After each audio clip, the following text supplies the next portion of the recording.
तो दोस्तों हम पढ़ेंगे मानव का पाचन तंत्र, है ना। मानव के पाचन तंत्र में देखते हैं मतलब इसमें क्वेश्चन कैसे आता है ये अपन को पता पड़ जाएगा। और जो जो मैंने मोटी लाइन में लिख रखे हैं वो इम्पोर्टेंट है ना। देखो मानव का पाचन तंत्र, अब हम पढ़ेंगे मानव का पाचन तंत्र। क्या होता है देखो पाचन तंत्र, जटिल पोषक पदार्थ का जल अपघटन क्रिया द्वारा सरल पोषक पदार्थ में बदलना, है ना। तो जटिल पोषक पदार्थ होते हैं ना, जैसे कार्बोहाइड्रेट, तो कार्बोहाइड्रेट किस में बदलता है, ग्लूकोज में। तो वो जटिल पोषक पदार्थ है कार्बोहाइड्रेट, है ना, और वो ग्लूकोज में बदल देता है, सरल पोषक पदार्थ में बदलता है। इस चीज़ को कहते हैं पाचन।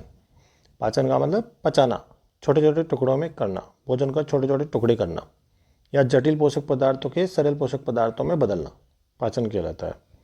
मानव में पाचन तंत्र दो भागों में विभाजित होता है।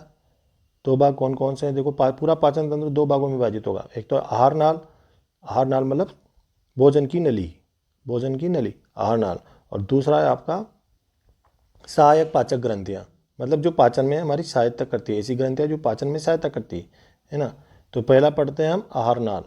आहार नाल देखो क्या होता है, लंबी एवं नलिकाकार रचना होती है। आहार नाल क्या है, लंबी एवं नलिकाकार रचना है, नली के समान होती है, नलिका के समान होती है, लंबी रचना होती है ना। इसकी लंबाई कितनी होती है देखो, 10 मीटर होती है, लंबाई लगभग 10 मीटर होती है इसकी। शाकाहारी जंतुओं में अधिक लंबी होती है, जैसे गाय है, खरगोश है। तो उनमें क्या होता है, वो शाकाहारी जंतु है, खरगोश गाय। जो मांस नहीं खाते वो शाकाहारी जंतु है। जो पेड़ पत्ते, है ना, जो शाकाहारी जंतु जो पेड़ पौधे से भोजन प्राप्त करते हैं वो शाकाहारी जंतु होते हैं। तो शाकाहारी जंतुओं में अधिक लंबी होती है। आती पूछा गया एक दो बार एग्जाम में आ चुका है ये क्वेश्चन। किसमें भाई, किस जंतु में सबसे अधिक लंबाई होगी, आंत की लंबाई सबसे अधिक किस में होगी। जो आंत होती है हमारी, या जो आहार नाल होती है, उसकी लंबाई सबसे ज़्यादा किस में होती है, तो शाकाहारी जंतुओं में। शाकाहारी जंतु जैसे गाय, भैंस, खरगोश, ये सब शाकाहारी जंतु हैं। तो इनमें सबसे ज़्यादा लंबाई होती है, अधिक लंबी होती है आहार नाल, या छोटी आंत या बड़ी आंत या आंत। इंटेस्टाइन, मुख से लेकर गुदा तक फैली हुई। आहार नाल कहाँ से चालू होती है, मुख, हमारे मुंह से, और गुदा तक, है ना, जहाँ से हमारा मल निकलता है। तो गुदा तक ये क्या होता है, फैली हुई होती है आहार नाल। आहार नाल निम्न भागों में विभेदित होती है। अब देखिए कौन कौन से भाग है आहार नाल के।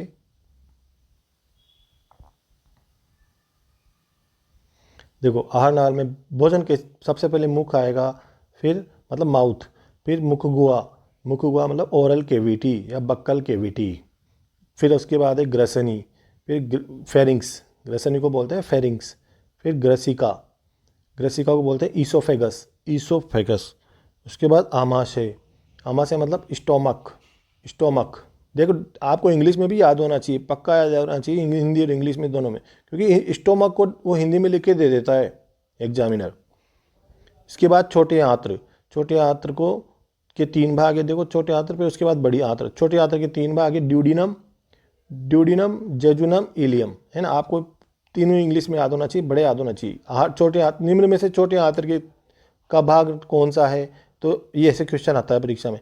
तो छोटे आंत्र का भाग है ड्यूडिनम, फिर जेजुनम, फिर इलियम, है ना। अब देखो छोटे आंत्र की लंबाई कितनी होती है, 7.5 मीटर। ये कन्फर्म याद होना चाहिए आपको, 7.5 मीटर, है ना, छोटे आंत्र की लंबाई। और आता है एग्जाम में, ये पूछा गया है, 2-3 बार एग्जाम्स में पूछ लिया गया है। बड़े आंत्र की लंबाई, बड़ी आंत्र देखो, बड़ी आंत्र कौन कौन सी होती है, बड़ी आंत्र के तीन भाग है, कौन कौन से, सीकम, कोलन, मलाशय। सीकम, कोलन और मलाशय, सीकम, कोलन और मलाशय, ये बड़ी आंत्र के भाग है ना। और अब देखो बड़ी आंत्र की लंबाई कितनी होती है, बड़ी आंत्र की लंबाई होती है 1.5 मीटर, 1.5 मीटर, 1.5 मीटर होती है। तो बट इसकी लंबाई, छोटी आंत्र की लंबाई 7.5 मीटर, और बड़ी आंत्र की लंबाई 1.5 मीटर, है ना। तो इनका अनुपात अनुपात करके आता है, अनुपात भी पूछा जाता है, अपन पढ़ेंगे इसमें। तो देखो भोजन किधर से किधर जाएगा, सबसे पहले भोजन जाएगा मुख में, फिर उसके बाद मुख से जाएगा मुख गुहा में, फिर उसके बाद वहाँ मुख गुहा से जाएगा ग्रसनी में, ग्रसनी से ग्रसिका में भोजन जाएगा, ग्रसिका से आमाशय में भोजन जाएगा, फिर उसके बाद छोटे आंत्र में जाएगा। छोटे आंत्र में पहले किस में जाएगा, पहले जाएगा ड्यूडिनम में, है ना। फिर भोजन ड्यूडिनम से जेजुनम में जाएगा, फिर जेजुनम से इलियम में जाएगा भोजन। फिर इलियम से कहाँ जाएगा, इलियम से जाएगा बड़ी आंत्र में भोजन, है ना। बड़ी आंत्र में भोजन जाएगा, बड़ी आंत्र में सबसे पहले सीकम में जाएगा भोजन, फिर उसके बाद कोलन में जाएगा, फिर मलाशय में भोजन जाएगा, है ना। तो ऐसे करके ये भोजन आपको याद होना चाहिए, भोजन का क्रम, कि भोजन की पहले किस में जाएगा, मुख गुहा में जाएगा, पहले मुख में जाएगा, फिर मुखगुहा में जाएगा, फिर ग्रसनी में जाएगा, फिर ग्रसिका में जाएगा, है ना। इंग्लिश में भी याद होना चाहिए, हिंदी में भी याद होना चाहिए, फिर आमाशय में जाएगा। तो आपको एक क्रम याद होना चाहिए, है ना। पूछा गया है यहाँ से क्वेश्चन, 1 मीटर में 3.28 फुट होते हैं। देखो ये एक बार क्या हुआ, बड़े हाथ की लंबाई फुट में पूछ ली, बड़े हाथ की जो लंबाई है वो फुट में पूछ ली गई। तो आपको ये फुट याद होना चाहिए। 1 मीटर में कितने फुट होते हैं? 3.28 फुट होते हैं। तो आपको ये याद होना चाहिए इसकी लंबाई, है ना। हमारी आहार नाल में भोजन का मार्ग इसी प्रकार होता है। देखो 2-3 बार यहाँ से क्वेश्चन आ चुका है भाई, ये भोजन का मार्ग किस प्रकार होगा। तो ये मुख, पहले भोजन मुख में आएगा, फिर मुख गुहा में आएगा, फिर ग्रसनी में आएगा, फिर ग्रसिका में आएगा, फिर आमाशय में, फिर छोटी हाथ बड़ी हाथ में आएगा। छोटे हाथ में भी पहले ड्यूडिनम में जाएगा, आमाशय के बाद सीधा ड्यूडिनम में जाता है भोजन, है ना। फिर उसके बाद जेजुनम, फिर इलियम में जाएगा, फिर उसके बाद सीकम, कोलम, रेक्टम, मलाशय, ऐसे जाएगा, है ना। अब देखो छोटी हाथ और बड़ी हाथ की लंबाई में अनुपात कितना होता है? देखो 7.5 अनुपात कितना होता है? 5:1 होता है, 5:1। मतलब ये 7.5 है ना, तो ये 7.5 यहाँ लिख दिया। फिर ये छोटे हाथ की लंबाई यहाँ लिख दिया, फिर बड़ी हाथ उस अपॉन बड़ी हाथ की लंबाई, है ना। बड़ी हाथ की लंबाई 1.5 मीटर है, तो ये लिख दिया। तो इसका अनुपात आ गया 5:1 आ गया इसका आंसर। 5:1 होता है छोटे हाथ और बड़े हाथ की लंबाई में अनुपात। 1-2 बार ये भी एग्जाम में पूछा गया है। हाँ बच्चों, तो हम पढ़ रहे पाचन तंत्र। पाचन तंत्र अपना यहाँ से स्टार्ट होता है मुख से, है ना। ये मुख है अपना, और ये है ऊपर जो हिस्सा है वो है तालु, है ना। ये तालु है ऊपर। आगे जो है ये कठोर तालु है, जो पीछे वाला हिस्सा ये कोमल तालु है। ये कोमल तालु, ये कठोर तालु है ना। यहाँ से मुख है, यहाँ से भोजन अपना जाता है। मुख से जाता है ग्रसनी में, है ना। ये ग्रसनी है पूरी, है ना। और ये नासा गुहा है, बाह्य नासा छिद्र है ऊपर, और नास यहाँ से हवा आती, सांस आती, हवा आती, तो यहाँ से ये नासा गुहा है। ये जैकब का अंग है जो हमें भोजन की गंध का ज्ञान कराता है ना। और ये अंतः नासा छिद्र है। अंतः नासा छिद्र हमारे अंदर की तरफ नासा छिद्र होते हैं। ये कोमल तालु है ना, इसका अंतिम भाग यूवला कहलाता है। यूवला, ये जब हम भोजन करते हैं तो ये ऊपर चल जाता है। ये यूवला क्या है? ऊपर यूवला इनको ढक देता है, अंतः नासा छिद्र को ढक देता है, जिससे भोजन इसमें नहीं जा पाता, है ना। श्वास अंदर नाक में नहीं जा पाता भोजन, है ना। और ये है आगे जाके जो एक ग्रसनी है, ये आगे जाके एक तो इसमें 2 छिद्र मिलते हैं पश्च भाग में। एक तो गुलट, जो गुलट का मतलब निगल द्वार, मतलब इसमें भोजन जाएगा इसमें, और ये इसमें जाएगा। ये है ट्रेकिया, है ना। ये ट्रेकिया, ये कहलाता है ग्लोटिस। इस पर एपिग्लोटिस का नियंत्रण होता है, ये कहलाता है ग्लोटिस।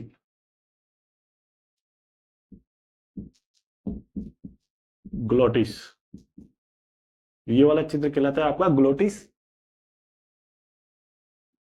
ये वाला क्षेत्र कहलाता है ग्लोटिस, ये कहलाता है गुलट, है ना। इसमें तो जाएगा भोजन, है ना। भोजन यहाँ से जाएगा जो ग्रसिका में चल जाएगा, और ये ग्लोटिस है, मतलब यहाँ से घाटी द्वार कहलाता है या ग्लोटिस कहलाता है। इस पर इसके ऊपर एक ढक्कन होता है, एपिग्लोटिस बोलते हैं जिसको, एपिग्लोटिस, है ना। ये भोजन करते समय ये क्या है, इसको ढक देता है। एपिग्लोटिस भोजन करते समय इस श्वास नली को ढक देता है। ये आगे जाके श्वास नली में खुलता है या ट्रेकिया में खुलता है ना।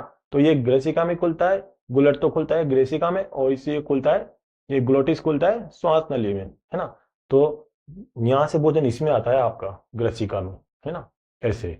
तो मुख, सबसे पहले मुख में जाएगा, ये यहाँ से ये ग्रसनी में चला जाएगा। ग्रसनी से ये तालु है, यहाँ पे कठोर तालु ये है, ये कोमल तालु है। कोमल तालु का अंतिम भाग यूवला कहलाता है। भोजन करते समय क्या होता है, ये इन अंतःनासा छिद्रों को ढक देता है, अंतःनासा छिद्र को ढक देता है ना। तो ये कठोर तालु है। आगे वाला भाग जो मुगवा की थत है, ये ऊपर वाली, है ना, ये कठोर तालु है अपनी, है ना। तो ये है, इसमें भोजन करते हैं, भोजन यहाँ से आता है, भोजन यहाँ से आता है, तो क्या होता है, यहाँ से आता है, इसको ढक देगा। और ये एपिग्लोटिस क्या है, इसको ढक देगा, श्वास नली को, इस ग्लोटिस को ढक देगा, श्वास नली को ढक देगा, जिससे क्या है, भोजन क्या है, इधर आ जाएगा आपका, इधर गुलट में आ जाएगा या निगल द्वार में आ जाएगा, फिर यहाँ से ग्रसिका में होते हुए आमाशय में चला जाएगा। तो ये है आपका मुख गुहा ग्रसनी का चित्र, भोजन का चित्र, है ना। तो आप इसको बना लो। तो देखो बच्चों, ये हमारी आहार नाल का चित्र, हमारी पाचन तंत्र का चित्र, है ना, हमारे आहार नाल का चित्र।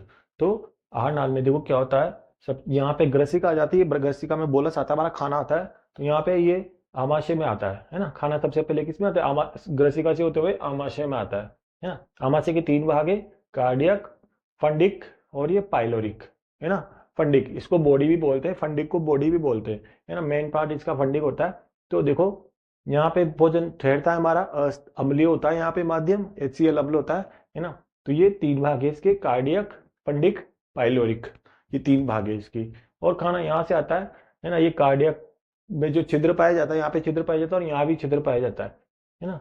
तो कार्डियक कार्डियक में जो छिद्र पाया जाएगा उसको कार्डियक छिद्र बोलते हैं, और पाइलोरिक में जो छिद्र पाया जाएगा उसको पाइलोरिक छिद्र बोल देंगे, है ना। तो आमाशय से होता हुआ खाना इधर आता है अपना, इसको बोलते हैं छोटे हाथ से चालू हो जाता है, यहाँ से छोटे हाथ और ये बड़ी हाथ, छोटे हाथ और ये बड़ी हाथ, यहाँ से बड़ी हाथ, ये छोटी हाथ है पूरी, है ना। तो छोटे हाथ में सबसे पहले ये ग्रहणी यू आकार की होती है ना, ये ड्यूडिनम, ड्यूडिनम, और ये जेजुनम, ये जेजुनम, ये वाला इसका जेजुनम, और ये सबसे बड़ा भाग आहार नाल का, सबसे छोटी हाथ का सबसे बड़ा भाग, आहार नाल का सबसे बड़ा भाग इलियम, ये पूरा इलियम है यहाँ तक, है ना। अब इलियम से होता हुआ खाना, यहाँ से होता हुआ, ऐसे होता हुआ, इलियम में होता हुआ खाना कहाँ जाएगा, इलियम, है ना। इसका अंतिम सिरा फूला होता है इलियम का, जिसको बोलते हैं सेकुलस रोटेंडस, सेकुलस रोटेंडस, सेकुलस रोटेंडस, ये सीकम है ना। तो इस सीकम में एक उससे खुलता है, एक कपाट की सहायता से खुलता है, जिसे बोलते हैं इलियोसिकल कपाट, इलियोसिकल कपाट या इलियोसिकल वाल्व, वाल्व या कपाट या द्वार एक ही बात है। तो यहाँ से खुलता है, ये सीकम है ना। अब इस सीकम में इसको वर्मीफॉर्म अपेंडिक्स भी बोलते हैं, है ना, वर्मीफॉर्म अपेंडिक्स, ये संरचना पाई जाती है कर्मी कर्मी, कर्मी मतलब वर्मी, वर्म यानी कर्मी, है ना। तो इसको बोलते हैं वर्मीफॉर्म अपेंडिक्स, तो ये अपेंडिक्स कहलाती है।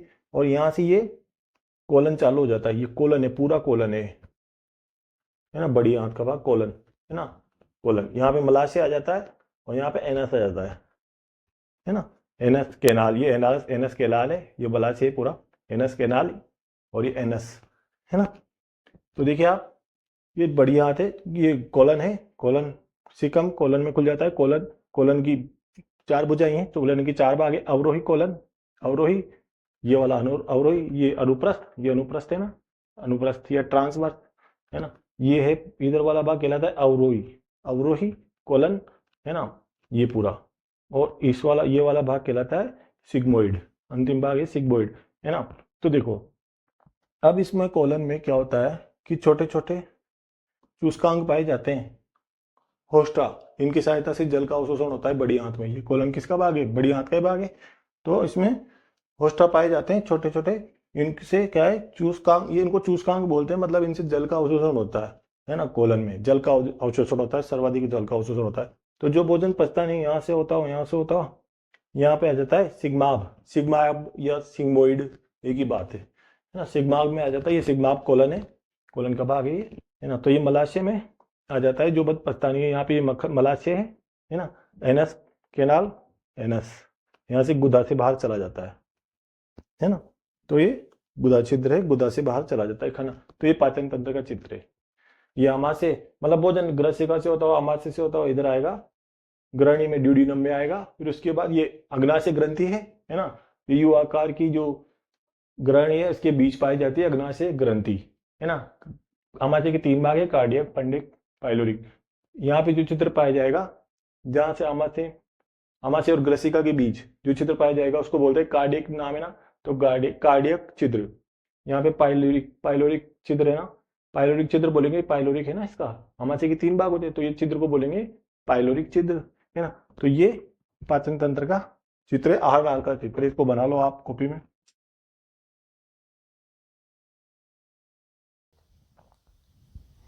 अब देखो सबसे पहले भाग पढ़ते हैं अपन आहार नाल के भाग। पहला मुख, पहला है आपका मुख, है ना, मुख मतलब माहुत।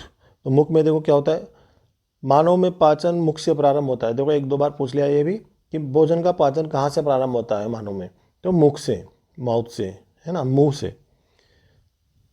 आहार नाल का अग्र एवं अनुप्रस्थ छिद्र, ये मुख क्या होता है? आहार नाल का अग्र छिद्र होता है और अनुप्रस्थ छिद्र होता है। देखो ऐसे होता है आहार नाल का, अनुप्रस्थ है ना, अनुप्रस्थ ऐसे, तो अग्र सिरा सबसे आगे वाला सिरा होता है मुख। दो गतिशील ओठों से घिरा होता है। ओष्ठ मतलब होठ, हमारे लिप्स दो गतिशील जो मूवमेंट करते रहते हैं, है ना, ऐसे होठ जो ओष्ठ से मतलब होठों से घिरा हुआ होता है, मूवमेंट करते हुए होठों से घिरा होता है। उसके बाद भोजन, उसके बाद आता है आहार नाल का मुख गुहा। मुख गुहा मतलब ओरल केविटी या बक्कल केविटी। तो मुख गुहा, देखो मुख गुहा मतलब भोजन हम किस में लेते हैं? मुंह में लेते हैं। तो मुख गुहा में खुलता है। मुख कहाँ खुलता है? मुख गुहा में खुलता है। मुख गुहा की छत तालु कहलाती है। मुख गुहा की छत क्या कहलाती है? तालु या पैलेट। पैलेट कहलाती है या तालु कहलाती है ना। ये जो हम खाते हैं ना भोजन, तो ऊपर की सिरे पर ये क्या कहलाती है? मुख गुहा में जो छत होती है ना, आगे की तरफ तो देखो तालु के भी दो भाग होते हैं, है ना। तालु के दो भाग, जो हमारा आगे का हिस्सा है वो तो कहलाएगा कठोर तालु, है ना। यह तालु का अग्रभाग होता है, मतलब जो हमारी मुख गुहा की छत है वो तो तालु कहलाएगी या पैलेट कहलाएगी। अब तालु भी दो भागों में बांटा गया है। इसको पहला है तो कठोर तालु, यह तालु का अग्रभाग होता है, मैक्सिला और पेलेटाइन अस्थि से बना होता है। मतलब आगे वाला जो तालु है ना, वो कठोर भाग होता है और मैक्सिला और पेलेटाइन अस्थि से बना होता है ना। कठोर तालु में जेकब संघ का अंग उपस्थित होता है। जेकब संघ का अंग अब ये क्या काम करता है? जो भोजन चबाते समय गंध का ज्ञान कराता है। देखो गंध का ज्ञान कराता है। हम भोजन खाते हैं ना, भोजन चबा रहे हैं, तो वो भोजन का गंध क्या है, उसकी कौन सी गंध है, उसकी प्रकृति क्या है, उसका हमें ज्ञान कौन कराता है? जेकब संघ का अंग कराता है। दूसरा भाग है तालु का कोमल तालु। तो कोमल तालु क्या होता है? यह तालु का पिछला भाग होता है ना। पिछला भाग होता है, अंतिम भाग होता है, पश्च भाग होता है। कोमल तालु का पश्च भाग बाहर की तरफ निकला हुआ होता है और नीचे लटका हुआ एक उंगली समान उभार बनाता है, जिसे यूला या विलम पेलेटाई कहते हैं। देखो विलम पेलेटाई मतलब ये क्या होता है? यूला, जो हम मुंह खोलते हैं ना तो लटका हुआ रहता है ना, तालु का अंतिम सिरा वो लटका हुआ रहता है, उंगली के समान दिखाई देता है। तो क्या है, उससे भोजन नाक में नहीं जा पाता। हमारे जो नासा छिद्र अंदर की तरफ नाक के छिद्र होते हैं, उनके थ्रू भोजन नाक में नहीं जा पाता, है ना, इस यूला की वजह से। तो अंगुली समान उभार है मुख जो कोमल तालु है उसका अंतिम भाग है ये, है ना। बाहर की तरफ निकला होता है, नीचे लटका हुआ रहता है ये, है ना। तो इसको यूला कहते हैं। अपन मुख खोलते हैं ना तो ऐसे दिखाई देता है। मुख गुहा में जीभ या जीवा एवं दांत उपस्थित होते हैं। देखो मुख गुहा में क्या क्या उपस्थित होता है? दांत, दांत भी देखते हैं अपन, और जीभ भी उपस्थित होती है। अब देखो जीभ या जीवा या टंग, है ना। मुख गुहा में क्या क्या होती है? जीभ उपस्थित होती है। तो जीभ के बारे में पढ़ लेते हैं, जीवा के बारे में पढ़ लेते हैं। मुख गुहा के फर्श पर एक मासल, देखो मासल संरचना होती है, मांस होता है इसमें, चपटी होती है और लसलसी संरचना होती है, लार होती है ना इसमें, मुख गुहा में लार भी होती है। तो लसलसी संरचना उपस्थित होती है, जिसे क्या बोलते हैं? जीभ होते हैं, जीभ कहते हैं। जीभ की अधर सतह, जीभ की जो अधर सतह निचली वाली सतह है, फर्श से एक बहुत अधिक लचीली झिल्ली द्वारा जुड़ी होती है, जिसे फ्रेनुलम कहते हैं। फ्रेनुलम लिंग्वी, फ्रेनुलम कहते हैं। मतलब क्या होता है कि जीभ नीचे मुख में जुड़ी होती है नीचे की सतह से। जीभ की जो अधर सतह है वो जुड़ी होती है फर्श से। तो किसके द्वारा जुड़ी होती है? एक फ्रेनुलम लिंग्वी के द्वारा जुड़ी होती है, फ्रेनुलम लिंग्वी के द्वारा जुड़ी होती है। अब जीभ में 4 प्रकार के अंकुर या पेपिला उपस्थित होते हैं। 4 प्रकार के इसमें पेपिला उपस्थित होते हैं, अंकुर उपस्थित होते हैं। कौन कौन से अंकुर? जिनके ऊपर स्वाद कलिकाएं उपस्थित होती है, स्वाद रिसेप्टर्स, स्वाद रिसेप्टर्स, है ना, टेस्ट बर्ड, मतलब स्वाद कलिकाएं उपस्थित होती है जीभ के ऊपर, मतलब हमें स्वाद का ज्ञान कराएगी, है ना। तो एक जीभ में अंकुर पाए जाते हैं 4 प्रकार के। अभी 4 प्रकार के अंकुर कौन कौन से हैं? पहला है आपका कवक रूपी अंकुर। आप तो डायरेक्ट इंग्लिश में याद रखना, फंजीफॉर्म, फंजीफॉर्म पेपिला। दूसरा है फिलीफॉर्म पेपिला, फिलीफॉर्म, एक तो फंजीफॉर्म, एक फिलीफॉर्म, एक फोलिएट और एक सरकमवेलेट। ये 4 डायरेक्ट ध्यान लिखना, है ना। बाकी हिंदी में ही पढ़ लेते हैं। आपको कवक रूपी अंकुर, सूत्राकार अंकुर, पर्णिल अंकुर, परिभित्तीय या परिव्रत अंकुर, है ना। तो आप तो इंग्लिश में जरूर ध्यान रखना फंजीफॉर्म। ये फंजीफॉर्म क्या होते हैं? जीभ के अग्रभाग पे स्थित है ना, मीठे स्वाद का ज्ञान कराते हैं। मतलब जो जीभ का जो अग्रभाग होगा ना, वो हमें मीठे स्वाद का ज्ञान कराएगा, है ना। तो फंजीफॉर्म तो होते हैं अग्रभाग पे, जीभ के आगे के सिरे पर, है ना। और फिलीफॉर्म होते हैं, ये होते हैं पूरी सतह पर, जीभ की पूरी सतह पर पाए जाते हैं। स्वाद का ज्ञान नहीं कराते ये, है ना। पूरी सतह पर पाए जाएंगे, पूरी सतह पर, जीभ में, पूरी जीभ में पाए जाएंगे फिलीफॉर्म। फोलिएट, फोलिएट कहाँ पाए जाएंगे? पार्श्व सतह पर, जीभ के पार्श्व सतह पर पाए जाते हैं। जीभ के पार्श्व सतह पर पाए जाते हैं, खट्टे एवं नमकीन का स्वाद का ज्ञान कराते हैं, है ना। मतलब जीभ में जो पार्श्व सतह होगी वो खट्टे एवं नमकीन का ज्ञान कराएगी। चौथा है आपका परिभित्तीय, चौथा है आपका सर्कमवेलेट। तो सर्कमवेलेट किसका ज्ञान कराए कि ये जीभ के पिछले भाग में स्थित होते हैं और ये कड़वे स्वाद का ज्ञान कराते हैं। कड़वे मतलब जीभ का जो पिछला भाग होगा ना वो कड़वे स्वाद का ज्ञान कराएगा, पार्श्व भाग होगा वो खट्टे और नमकीन का ज्ञान कराएगा, अग्रभाग मीठे का ज्ञान कराता है ना।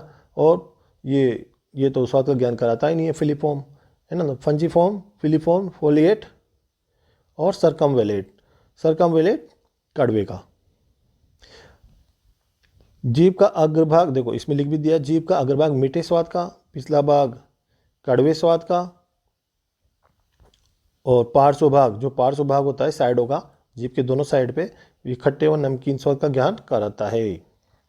तो ध्यान रखना चाहिए आपको ये वाला कि कौन किसका ज्ञान कराता है जीभ का भाग। अब देखो दांत, पहले तो अपन ने पढ़ लिया मुख में एक तो दांत जीभ होती है, एक दांत होता है। तो दूसरा देखो आप दांत, दांत मतलब दांतों का अध्ययन क्या कहलाता है, ओडोंटोलॉजी। ओडोंटो, जो ओडोंटो बहुत आएगा इस शब्द क्योंकि दांत का अध्ययन ओडोंटोलॉजी कहलाता है। दांत की संरचना के 3 भाग होते हैं। पहला शिखर, शिखर मतलब क्राउन, ग्रीवा, दूसरा ग्रीवा मतलब नेक, तीसरा है आपका मूल, मूल मतलब जड़ या रूट है ना। तो दांत की संरचना की 3 भाग है, शिखर, ग्रीवा और मूल। तो शिखर, पहला है आपका शिखर, शिखर या क्राउन। तो दांत का शिखर भाग एक अत्यधिक कठोर भाग का बना होता है जिसे कहते हैं इनेमल, मतलब एक पदार्थ का बना होता है, बहुत कठोर पदार्थ का बना होता है दांत का शिखर भाग, जिसको क्या बोलते हैं इनेमल या दंतवल्क, दंतवल्क या इनेमल है ना।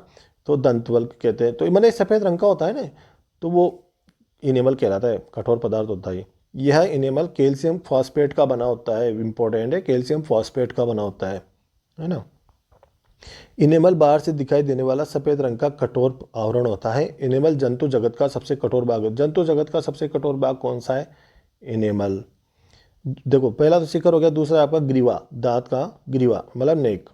मसूड़े से ढका हुआ भाग होता है, मतलब जो हमारे मसूड़ों में ढका होता है ना वो ग्रीवा होता है ना। शिखर और जड़ के बीच सकरा स्थान होता है, मतलब जो जड़ होती है, जो मूल होती है ना, ये ग्रीवा क्या है, मूल इन दोनों के बीच होगा, शिखर और मूल के बीच क्या है, गिरवा होता है। तीसरा आपका मूल, मूल क्या होता है, मसूड़ों, मसूड़ों में धसा हुआ होता है, धसा हुआ, देखो ये तो ढका हुआ होता है मसूड़ों से, और ये धसा हुआ होता है अंदर गहराई में धसा हुआ होता है, क्या मूल, रूट। इसमें 2 प्रकार के कठोर पदार्थ उपस्थित होते हैं, किसमें, मूल में। पहला सीमेंट स्तर, दूसरा डेंटिन होता है। दूसरा जो डेंटिन होगा, पहला सीमेंट होगा, मेन तो इसका डेंटिन होता है देखो, है ना। तो दांत का मुख्य भाग किसका बना होता है, डेंटिन का बना होता है। दांत का मुख्य भाग बना होता है डेंटिन का। डेंटिन के नीचे सजीव कोशिकाओं का स्तर पाया जाता है ना, जिसे क्या बोलते हैं, ओडोंटोब्लास्ट कोशिकाएं कहते हैं। मतलब डेंटिन के नीचे सजीव कोशिकाओं का स्तर पाया जाएगा, और वो सजीव कोशिकाएं क्या कहलाती है, वो कहलाती है ओडोंटोब्लास्ट। मतलब ओडोंटो शब्द बहुत आएगा इसमें। डेंटिन एक गुहा को घेरे हुए रहता है जिसे पल्प गुहा कहते हैं। देखो पल्प गुहा, डेंटिन जो स्तर है दांत का, वो एक गुहा को घेरे रहता है, गुहा को, उस गुहा को नाम बोलते हैं पल्प गुहा। ऊपरी जब, अब देखो ऊपरी जबड़े के जो दांत होते हैं वो मैक्सिला अस्थि से जुड़े होते हैं। ऊपरी जबड़े के दांत कौन से अस्थि से जुड़े होते हैं, मैक्सिला अस्थि से। निचले जबड़े के दांत किससे जुड़े होते हैं, डेंड्री से या मैंडिबल से। देखो मैंडिबल का क्वेश्चन आया हुआ है आपके एग्जाम में कि मनुष्य के जो निचले जो जबड़े के दांत हैं वो किस अस्थि से जुड़े हुए रहते हैं, तो वो मैंडिबल अस्थि से जुड़े होते हैं, है ना। डेंड्री भी बोलते हैं इसको। और ऊपरी जबड़े, अगर ऊपरी जबड़े पूछे जाए तो मैक्सिला कर देना, निचले जबड़े पूछे जाए तो डेंड्री या मैंडिबल अस्थि कर देना। ऐसे डायरेक्टली पूछ लिया परीक्षा में तो कि जो जबड़े के दांत है वो किससे जुड़े होते हैं, वो मैंडिबल अस्थि से जुड़े होते हैं। तो देखिए बच्चों, यह है दांत की संरचना का चित्र। दांत की संरचना का चित्र, इसमें सबसे ऊपर वाला भाग कहलाता है सिर भाग, सिर भाग बीच है ना, ये वाला यहाँ से यहाँ तक का। और ये इसके नीचे वाला भाग कहलाता है गर्दन वाला भाग, गर्दन भाग या नेक पार्ट या क्राउन, है ना। सिर भाग को क्राउन कहते हैं, हेड भी कहते हैं, और गर्दन भाग को नेक पार्ट भी कहते हैं, या तो नेक पार्ट, ये सिर भाग, ये वाला सिर भाग, ये वाला नेक पार्ट, और ये बाकी जो बचता है पूरा नीचे वाला, यहाँ से नीचे वाला यहाँ तक, ये कहलाता है मूल पार्ट या रूट पार्ट, है ना। तो हेड, नेक पार्ट, हेड पार्ट, नेक पार्ट और रूट पार्ट, है ना, 3 होते हैं, है ना। तो इसकी संरचना ये, तो ये जो ऊपर वाला जो भाग है ना, ये इनेबल का बना होता है ना। जो हेड पार्ट है, जो अपन को सिर वाला भाग दिखाई देता है, सफेद रंग का जो दिखाई दे रहा है अपन को बाहर से, ये इनेबल वाला कठोर पदार्थ से आवरण रहता है, बहुत सबसे ज्यादा कठोर पदार्थ होता है ये, है ना। और इसके बाद ये गर्दन पार्ट है, ये मसूड़ों से ढका होता है, ये मसूड़े हैं, ये चारों तरफ मसूड़े हैं दोनों, इधर भी दोनों तरफ मसूड़े, ये है ना, ये मसूड़े। और इसमें क्या होता है, मूल पार्ट होता है ना, ये मूल पार्ट में बाहर की तरफ सीमेंट से आवृत रहता है ये, है ना, जो डे है ना। इसमें मूल पार्ट में दो आवरण पाए जाते हैं, दो कठोर पदार्थ पाए जाते हैं, दो आवरण पाए जाते हैं। एक तो सीमेंट जो स्तर होता है, सीमेंट स्तर, स्तर लिख दो इसको, सीमेंट स्तर, है ना। और दूसरा होता है डेंटिन स्तर, अंदर वाला। ये तो सीमेंट स्तर बाहर वाला, और इसके अंदर वाला ये डेंटिन स्तर, है ना। ये डेंटिन, डेंटिन स्तर, है ना, डेंटिन। और ये अंदर डेंटिन है ना, डेंटिन के अंदर कोशिकाओं का आवरण पाया जाता है ना। कोशिकाओं का और परत पाई जाती है, कोशिकाओं की परत पाई जाती है, आवरण पाया जाता है, जिन्हें बोलते हैं ओडोंटोब्लास्ट कोशिकाएं। मतलब डेंटिन में है ना, डेंटिन, ये डेंटिन, डेंटिन पूरा डेंटिन है, पूरा डेंटिन है। इसमें ओडोंटोब्लास्ट कोशिकाओं का की परत पाई जाती है, ओडोंटोब्लास्ट कोशिकाओं की परत पाई जाती है ना।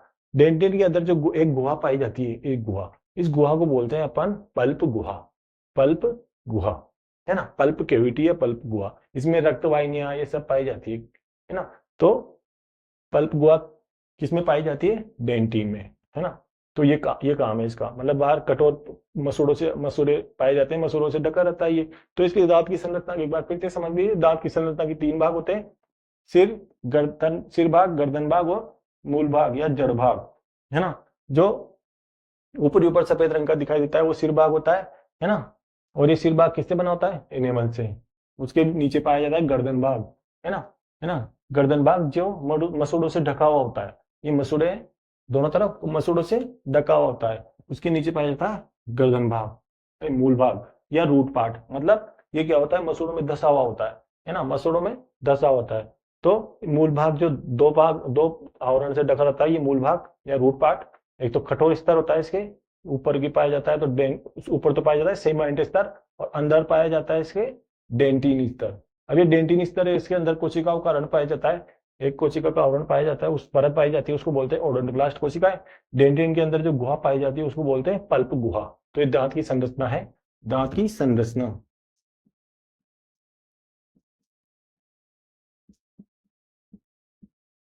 दांत की संरचना। अब आप इसको उतार लो कॉपी में।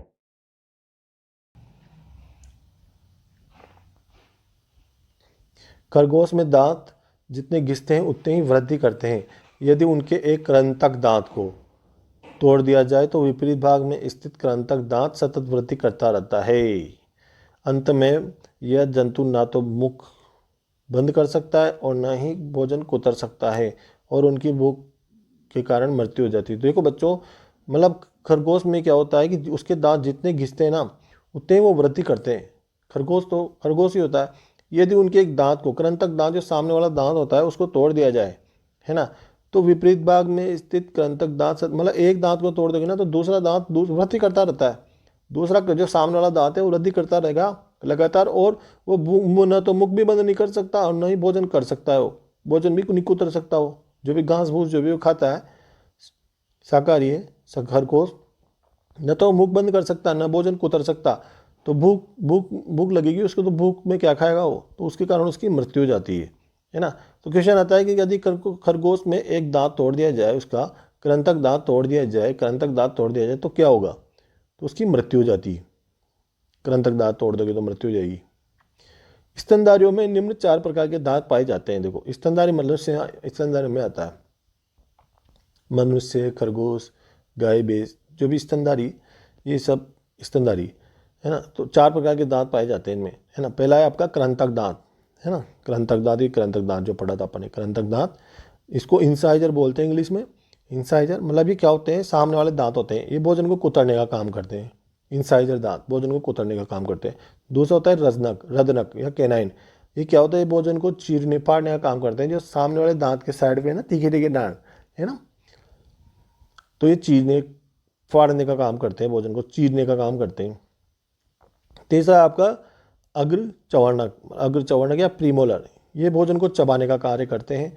चौथा है चवर्णक या मोलर, ये भोजन को चबाने का कार्य करते हैं। मतलब ये दोनों तो भोजन को चबाने का काम करते हैं, चीरने फाड़ने का काम ये काम करेंगे। सामने वाले दोनों दांत है ना, ये कहलाएंगे अपने कुतरने, इंसाइजर, ये कुतरने का काम करते हैं। मतलब आपको इंग्लिश में भी याद होना चाहिए, हिंदी में भी याद होना चाहिए, है ना। चीरने फाड़ने का कार्य कौन करता है, तो चीरने फाड़ने का कार्य करता है हृदनक। हृदनक या केनाइन दांत करते हैं।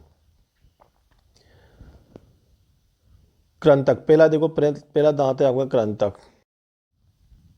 कृंतक, जो कृंतक दांत है इनकी कुल संख्या 8 होती है। देखो आपको याद रखना चाहिए इनकी कुल संख्या कितनी होती है ना। और ऊपरी जबड़े में कितने होते हैं, 4 तो ऊपरी जबड़े में होते हैं और 4 नीचे वाले जबड़े में होते हैं, है ना। 8 होती है इनकी संख्या और ऊपरी जबड़े में कितनी होती है ना। तो ये क्वेश्चन आ चुका है आरपीएससी में, रिट में क्वेश्चन आ चुका है ये, है ना। रदनक, दूसरा है आपका रदनक। तो रदनक दांत इनकी कुल संख्या कितनी होती है, 4 होती है इनकी कुल संख्या। 2 ऊपर की जबड़े में, ऊपर के जबड़े 2 तो होते हैं ऊपर के जबड़े में और 2 नीचे के जबड़े में होते हैं, है ना। तो रदनक की संख्या ऊपर के जबड़े में कितनी होती है, 2। रदनक दांतों की ऊपर के जबड़े में संख्या होती है 2। अग्र चौवर्णक, तीसरा है आपका अग्र चौवर्णक।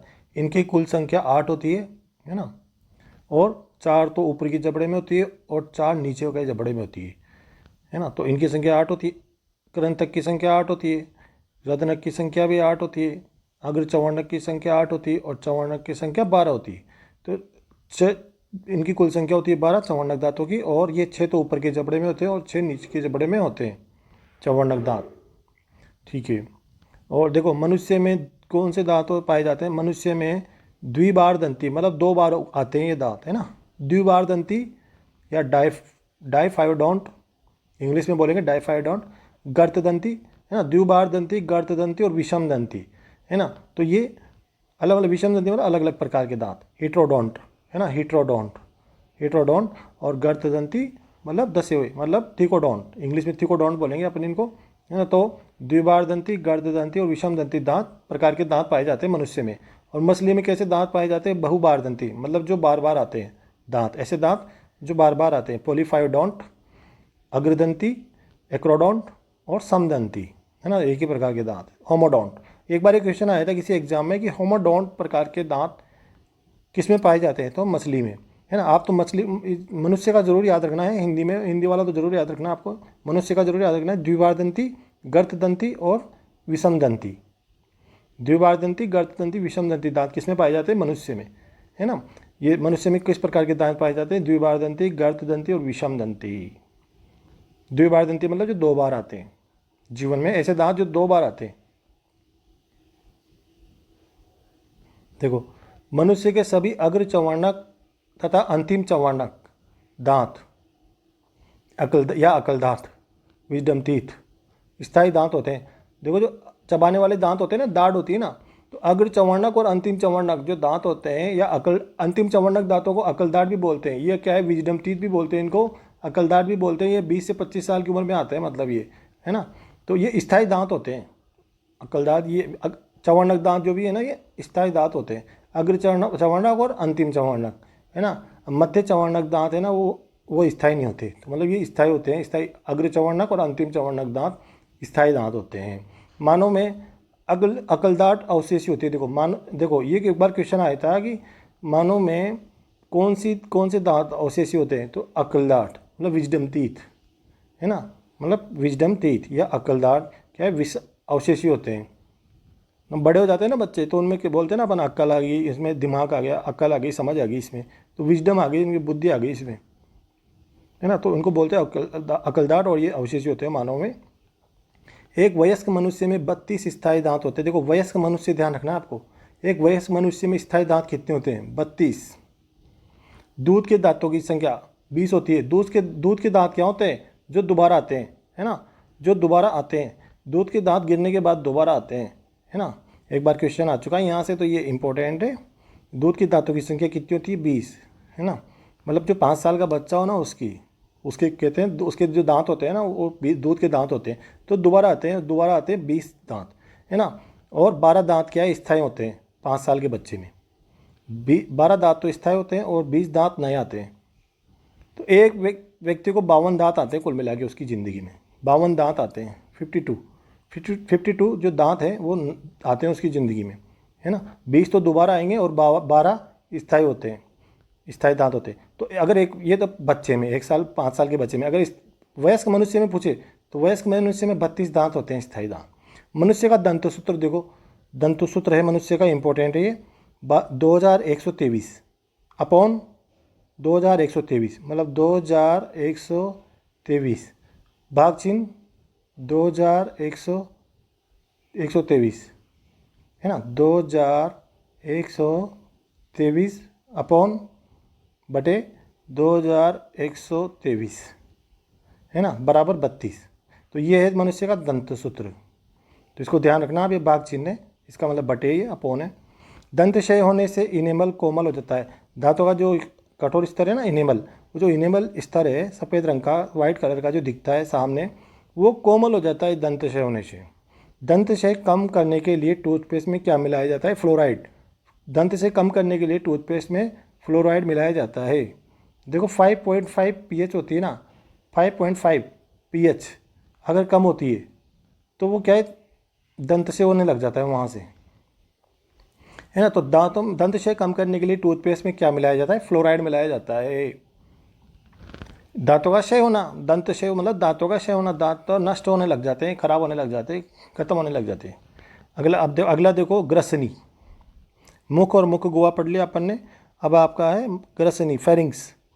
तो ये देखो, ग्रसनी भोजन मार्ग एवं श्वसन मार्ग के लिए सामान्य पथ या एक ही मार्ग का कार्य करती है। इंपॉर्टेंट है, ये पूछा जाता है एग्जाम में, है ना, कि दोनों के लिए ऐसे कौन सा वो है भोजन अंग, आहार नाल का कौन सा भाग है जो भोजन मार्ग और श्वसन मार्ग के लिए एक ही काम करता है, सामान्य पथ का कार्य करता है या एक ही मार्ग का कार्य करता है, तो उसको बोलते हैं अपन ग्रसनी। इसके पश्चात निगलने की क्रिया द्वारा भोजन बोलस, निगलने की क्रिया द्वारा बोलस ग्रसनी से ग्रसिका में चला जाता है। देखो बोलस का मतलब भोजन है ना, गोलस का मतलब होता है भोजन, भोजन के टुकड़े जो मुंह में खाए, है ना। बोलस कहाँ से जाएगा? ग्रसनी से ग्रसिका में। किस क्रिया के द्वारा जाएगा? निगलने की क्रिया द्वारा, है ना, श्वास नली में चला जाएगा ना, मतलब ग्रसनी से ग्रसिका में चला जाएगा। निगलते हैं ना अपन उसको, बोलस को। अब अगला है ग्रसिका। अब ग्रसिका में आ गया, ग्रसिका को बोलते हैं अपन ग्रास नाल भी बोलते हैं, इकोफेगस भी बोलते हैं। ग्रास नाल मतलब भोजन की नली, है ना, भोजन की नली, भोजन की नली भी बोलते हैं। ग्रास का मतलब रोटी का ग्रास, है ना, इसोफेगस इंग्लिश में बोलते हैं। तो यह एक लंबी एवं नलिकाकार रचना है। इसमें भोजन का पाचन नहीं होता है। आपको ध्यान रखना है कि इसमें भोजन का पाचन नहीं होता है, ये केवल लंबी नलिका है, इसमें भोजन जाता है ना। इसमें दो छिद्र आकर खुलते हैं, किसमें? ग्रसिका में। ग्रसिका में दो छिद्र आकर खुलते हैं। निचला व अधर छिद्र कहलाता है ग्लोटिस या घाटी द्वार कहलाता है, जिसका संबंध किससे होता है? श्वास नली से होता है ना। निचला सिरा इस ग्लोटिस कहलाता है और ये श्वास नली से संबंध होता है इसका, जिस पर एपिग्लोटिस का नियंत्रण होता है। इस ग्लोटिस के ऊपर ढक्कन पाया जाता है जिसको बोलते हैं एपिग्लोटिस, है ना। ऊपरी एवं पृष्ठ छिद्र गुलेट कहलाता है, गुलट। इसको निगल द्वार भी बोलते हैं, निगल द्वार, है ना, गुलट। ऊपरी व पृष्ठ छिद्र गुलट कहलाता है, जिसका संबंध किससे होता है? आहार नाल से। मतलब गुलट का संबंध किससे होगा? आहार नाल से। और ग्लोटिस का संबंध किससे होगा? श्वास नली से। गुलट एक पेशीय ट्यूब में खुलता है जिसे ग्रसिका कहते हैं, है ना। गुलट किस में खुलता है? ग्रसिका में। एपिग्लोटिस या घाटी ढक्कन, ये घाटी द्वार, तो ग्लोटिस था घाटी द्वार बोलते हैं, ग्लोटिस को तो घाटी द्वार बोलते हैं, इसको घाटी ढक्कन बोलते हैं, मतलब ये ढक्कन है ना। भोजन निगलते समय एपिग्लोटिस भोजन निगलते समय श्वास नली को बंद कर देता है, मतलब श्वास नली को बंद कर देता है, जिससे भोजन श्वास नली में नहीं जाता है ना। तो ये क्या करेगा? जैसे भोजन आएगा इसमें ग्रसिका में जैसे भोजन आएगा, ये क्या करेगा? ये ढक्कन है, ये एपिग्लोटिस है, श्वास नली को ढक देगा, जिससे क्या है? श्वास नली में भोजन नहीं जा पाएगा। वरना श्वास नली में भोजन चला जाएगा तो मर जाएंगे अपन, सांस कैसे लेंगे?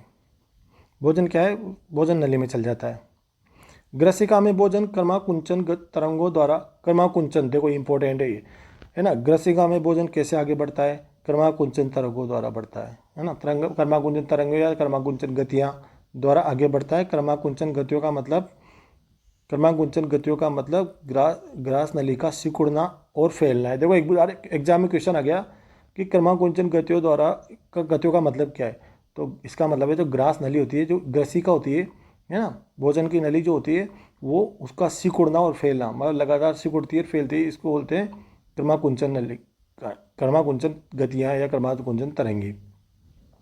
उसके बाद भोजन जाता है, देखो आमाशय में जाता है आपका भोजन, है ना, ग्रसिका से जाता है आमाशय में। अब आमाशय में क्या क्या क्या होता है, देखो आमाशय उदर गुहा में बाई तरफ, उदर गुहा में बाई तरफ स्थित होता है ये, लेफ्ट साइड पे, है ना। आमाशय जे आकार का दिखाई देता है। आमाशय किस आकार का होता है, जे आकार का, है ना, कैपिटल जे। आमाशय 3 भागों में विभक्त रहता है, 3 भागों में विभक्त रहता है, कार्डियक, फंडिक, पाइलोरिक भाग। कार्डियक भाग, फंडिक भाग, पाइलोरिक भाग। आमाशय की म्यूकोसा में जठर ग्रंथि, अगला पॉइंट है, आमाशय की म्यूकोसा में जठर ग्रंथियां स्थित होती है जो जठर रस का स्त्रावण करती है। जठर रस का स्त्रावण जठर कहाँ पाया जाता है, देखो आमाशय में, है ना, आमाशय में, है ना। आमाशय में, अगला पॉइंट है, आमाशय में और ग्रसिका में सवर्णी पेशियाँ पाई जाती है। देखो एक बार ये रेट में आ चुका है कि सवर्णी पेशियाँ कहाँ पाई जाती है, तो इसका आंसर है आमाशय में और ग्रसिका में। तो आमाशय आया था वहाँ पे परीक्षा में, है ना। सवर्णी पेशियाँ पाई जाती है कहाँ पे, आमाशय में। आमाशय में तिर्यक पेशियाँ पाई जाती है। देखो तिर्यक पेशियाँ कहाँ पाई जाती है, तो आमाशय में पाई जाती है। अब देखो जठर ग्रंथियों में मुख्य रूप से 3 प्रकार की कोशिकाएं पाई जाती है। अब देखो जो जठर ग्रंथियाँ होती है उनमें आमाशय में जठर ग्रंथियाँ पाई जाती है। अब जठर ग्रंथियों में कौन कौन सी कोशिकाएं पाई जाती है, ये देखते हैं अपन। पहला है आपका ऑक्सेंटिक कोशिकाएं, वेरी इंपॉर्टेंट, यहाँ से क्वेश्चन आता है कि HCl का स्त्रावण कौन सी कोशिकाएं करती है, तो ऑक्सेंटिक कोशिकाएं, है ना। ऑक्सेंटिक कोशिकाएं या भित्तीय कोशिकाएं या परिधीय कोशिकाएं या अम्लजन कोशिकाएं, ये कोशिकाएं HCl का मतलब हाइड्रोक्लोरिक अम्ल होता है ना, तो हाइड्रोक्लोरिक अम्ल हमारे शरीर में होता है ना, आमाशय में, तो हाइड्रोक्लोरिक अम्ल तथा नेज कारक का स्त्रावण करती है। तो हाइड्रोक्लोरिक अम्ल का स्त्रावण कौन सी कोशिकाएं करती है, ऑक्सिंटिक कोशिकाएं, इंपॉर्टेंट है परीक्षा में, वेरी इंपॉर्टेंट, है ना, या नेज कारक का। अब देखो नेज कारक क्या होते हैं, ये क्या करते हैं, नेज कारक विटामिन B12 के अवशोषण में सहायक होते हैं। विटामिन B12, B12 है ना, 12 नीचे आएगा ये ऐसे, B12, इसके अवशोषण में कौन सहायक होते हैं, नेज कारक। दूसरी पेप्टिक कोशिकाएं या मुख्य कोशिकाएं या जाइमोजन कोशिकाएं, यह कोशिकाएं प्रोएंजाइम पेप्सिनोजन और प्रोरेनिन का स्त्रावण करती है। देखो पेप्सिनोजन और जो प्रोरेनिन है ना, ये प्रोएंजाइम होते हैं, ध्यान रखना आप।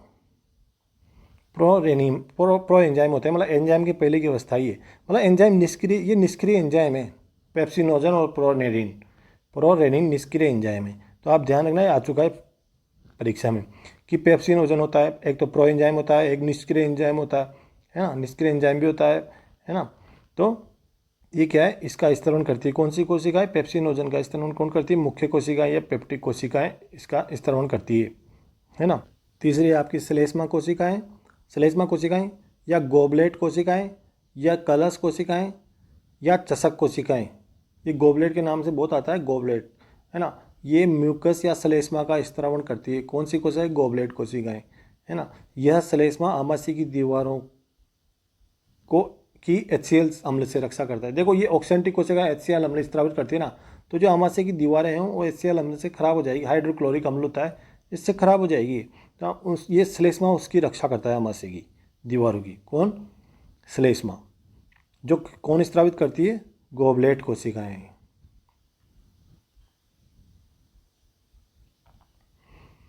आप देखो अगला आपका भोजन कहाँ पे आ गया, आंत्र में आ गया आपका भोजन, है ना। तो आंत्र देखो क्या होता है, यह 2 भागों में विभाजित होती है, एक तो होता है छोटी आंत्र, दूसरा होता है बड़ी आंत्र, है ना। छोटी आंत्र देखो, यह छोटी आंत्र भी 3 भागों में विभाजित होती है। पहला है आपका ग्रहणी का मतलब ड्यूडीनम को हिंदी में बोलते हैं ग्रहणी। तो यह अग्रभाग है ना, छोटी आंत का अग्रभाग है ये। एक बार क्वेश्चन आ गया, छोटे आंत का सबसे पहला भाग कौन सा है, तो ड्यूडीनम लिखा जाता है या ग्रहणी भी आ जाता है, पर ड्यूडीनम लिखा है तो वहाँ तो पेपर में, इंग्लिश में ज़्यादा ध्यान रखें आप, जरूर ध्यान रखें। अग्रभाग होता है, यह ग्रहणी छोटी आंत्र का सबसे छोटा भाग होता है। छोटी आंत्र का सबसे छोटा भाग कौन सा होता है, ग्रहणी होता है या मतलब ड्यूडीनम होता है ना। ग्रहणी की सब म्यूकोसा में ब्रूनर ग्रंथियां पाई जाती है जो आंतरिक रस का स्त्रावण करती है। देखो ग्रहणी का एक स्तर है सब म्यूकोसा, ग्रहणी का स्तर है सब म्यूकोसा, या ड्यूडीनम का जो स्तर है, ग्रहणी का स्तर है सब म्यूकोसा में कौन सी, ये ब्रूनर ग्रंथियां कहाँ पाई जाती है, यूँ होता है। तो ग्रहणी की सब म्यूकोसा में, है ना। और ये ब्रूनर ग्रंथियां आंतरिक रस का स्त्रावण करती है, आंतों के द्वारा रस स्त्रावित होता है, उसको बोलते हैं आंतरिक रस। तो ब्रूनर ग्रंथियाँ कहाँ पाई जाती है? ग्रहणी की सब म्यूकोसा में पाई जाती है। दूसरा है आपका जेजुनम, पहला तो ग्रहणी, दूसरा जेजुनम, तीसरा इलियम, है ना। जेजुनम को हिंदी में बोलते हैं मध्यांत्र, मध्यांत्र। इलियम को बोलते हैं शुद्रांत्र। जेजुनम मध्य भाग होता है, देखो मध्य भाग होता है जेजुनम। और इलियम क्या होता है या शुद्धांत्र क्या होता है? यह छोटी आंत्र का सबसे अंतिम भाग होता है शुद्धांत्र। एक बार ये क्वेश्चन आ गया नीचे वाला कि इलियम आहार नाल का सबसे लंबा भाग कौन सा है? तो इलियम आहार नाल का सबसे लंबा भाग कौन सा है? इलियम। और कुंडलित भाग होता है। इलियम आहार नाल का सबसे लंबा और कुंडलित भाग होता है। इलियम का अंतिम भाग फूला हुआ होता है। इलियम का अंतिम भाग कैसा होता है? फूला होता है। जैसे कि आप बोलते हैं सेकुलस रोटेंडस, सेकुलस रोटेंडस, सेकुलस रोटेंडस कहते हैं। यह देखो जो अंतिम फूला हुआ भाग होता है सेकुलस रोटेंडस कहलाता है। यह इलियोसिकल कपाट के द्वारा सीकम में खुलता है। मतलब इलियम से सीकम में जाएगा अब आपका भोजन, है ना। तो कपाट के द्वारा जाएगा एक गेट, कपाट का मतलब वाल्व या गेट, तो वो उसको बोलते हैं इलियोसिकल कपाट। अब ई कोलाई किस में पाया जाता है? ई कोलाई या कोलिफॉर्म जीवाणु किस में पाया जाएगा? अपेंडिक्स में पाया जाता है, अपेंडिक्स में, है ना। ई कोलाई जीवाणु मतलब जो गंगा नदी में पाया जाता है ना, उसको कोलिफॉर्म जीवाणु भी बोलते हैं, है ना, या ई कोलाई जीवाणु भी बोलते हैं। कहाँ पाया जाता है? अपेंडिक्स में, मतलब आंत में। आप लिख सकते हो आप तो डायरेक्ट, एक बार आगे आगे ई कोलाई जीवाणु या कोलिफॉर्म जीवाणु कहाँ पाया जाता है? तो अपेंडिक्स में, मतलब आंत में, इंसान मनुष्य की आंत में।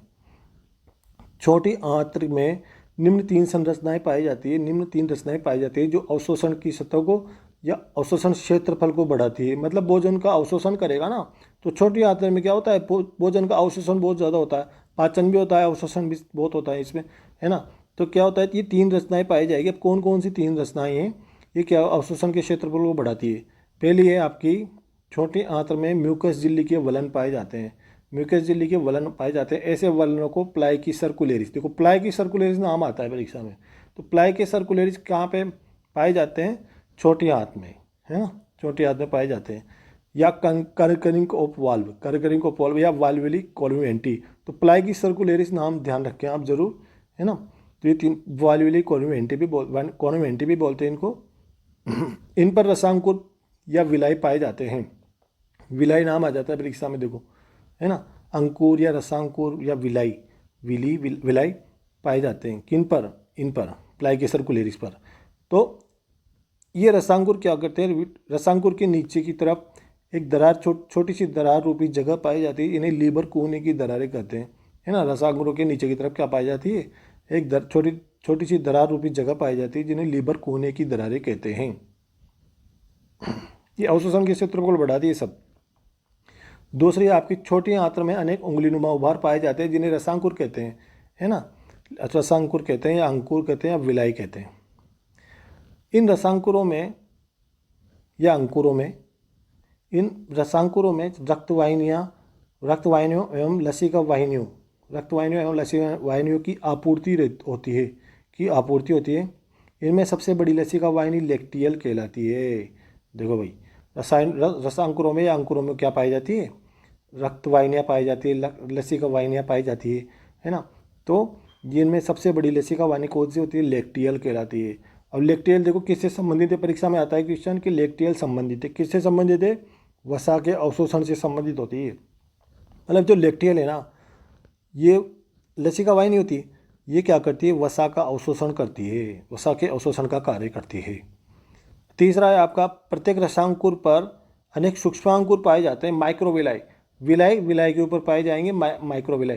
अंकुर के ऊपर पाए जाएंगे सूक्ष्मांकुर।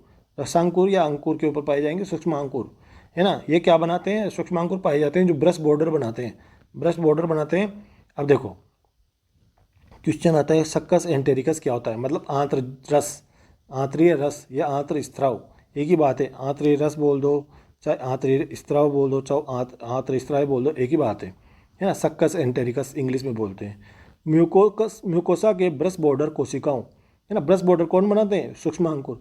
म्यूकोसा के ब्रश बॉर्डर कोशिकाओं और गोबलेट कोशिकाओं के स्त्राव आपस में मिलकर क्या बनाते हैं? आंत्र स्त्राव बनाते हैं या सक्कस एंटेरिकस बनाते हैं, है ना, सक्कस एंटेरिकस। तो सक्कस एंटेरिकस ध्यान रखना क्या होता है, कौन कौन सी कोशिकाएं बनाती है।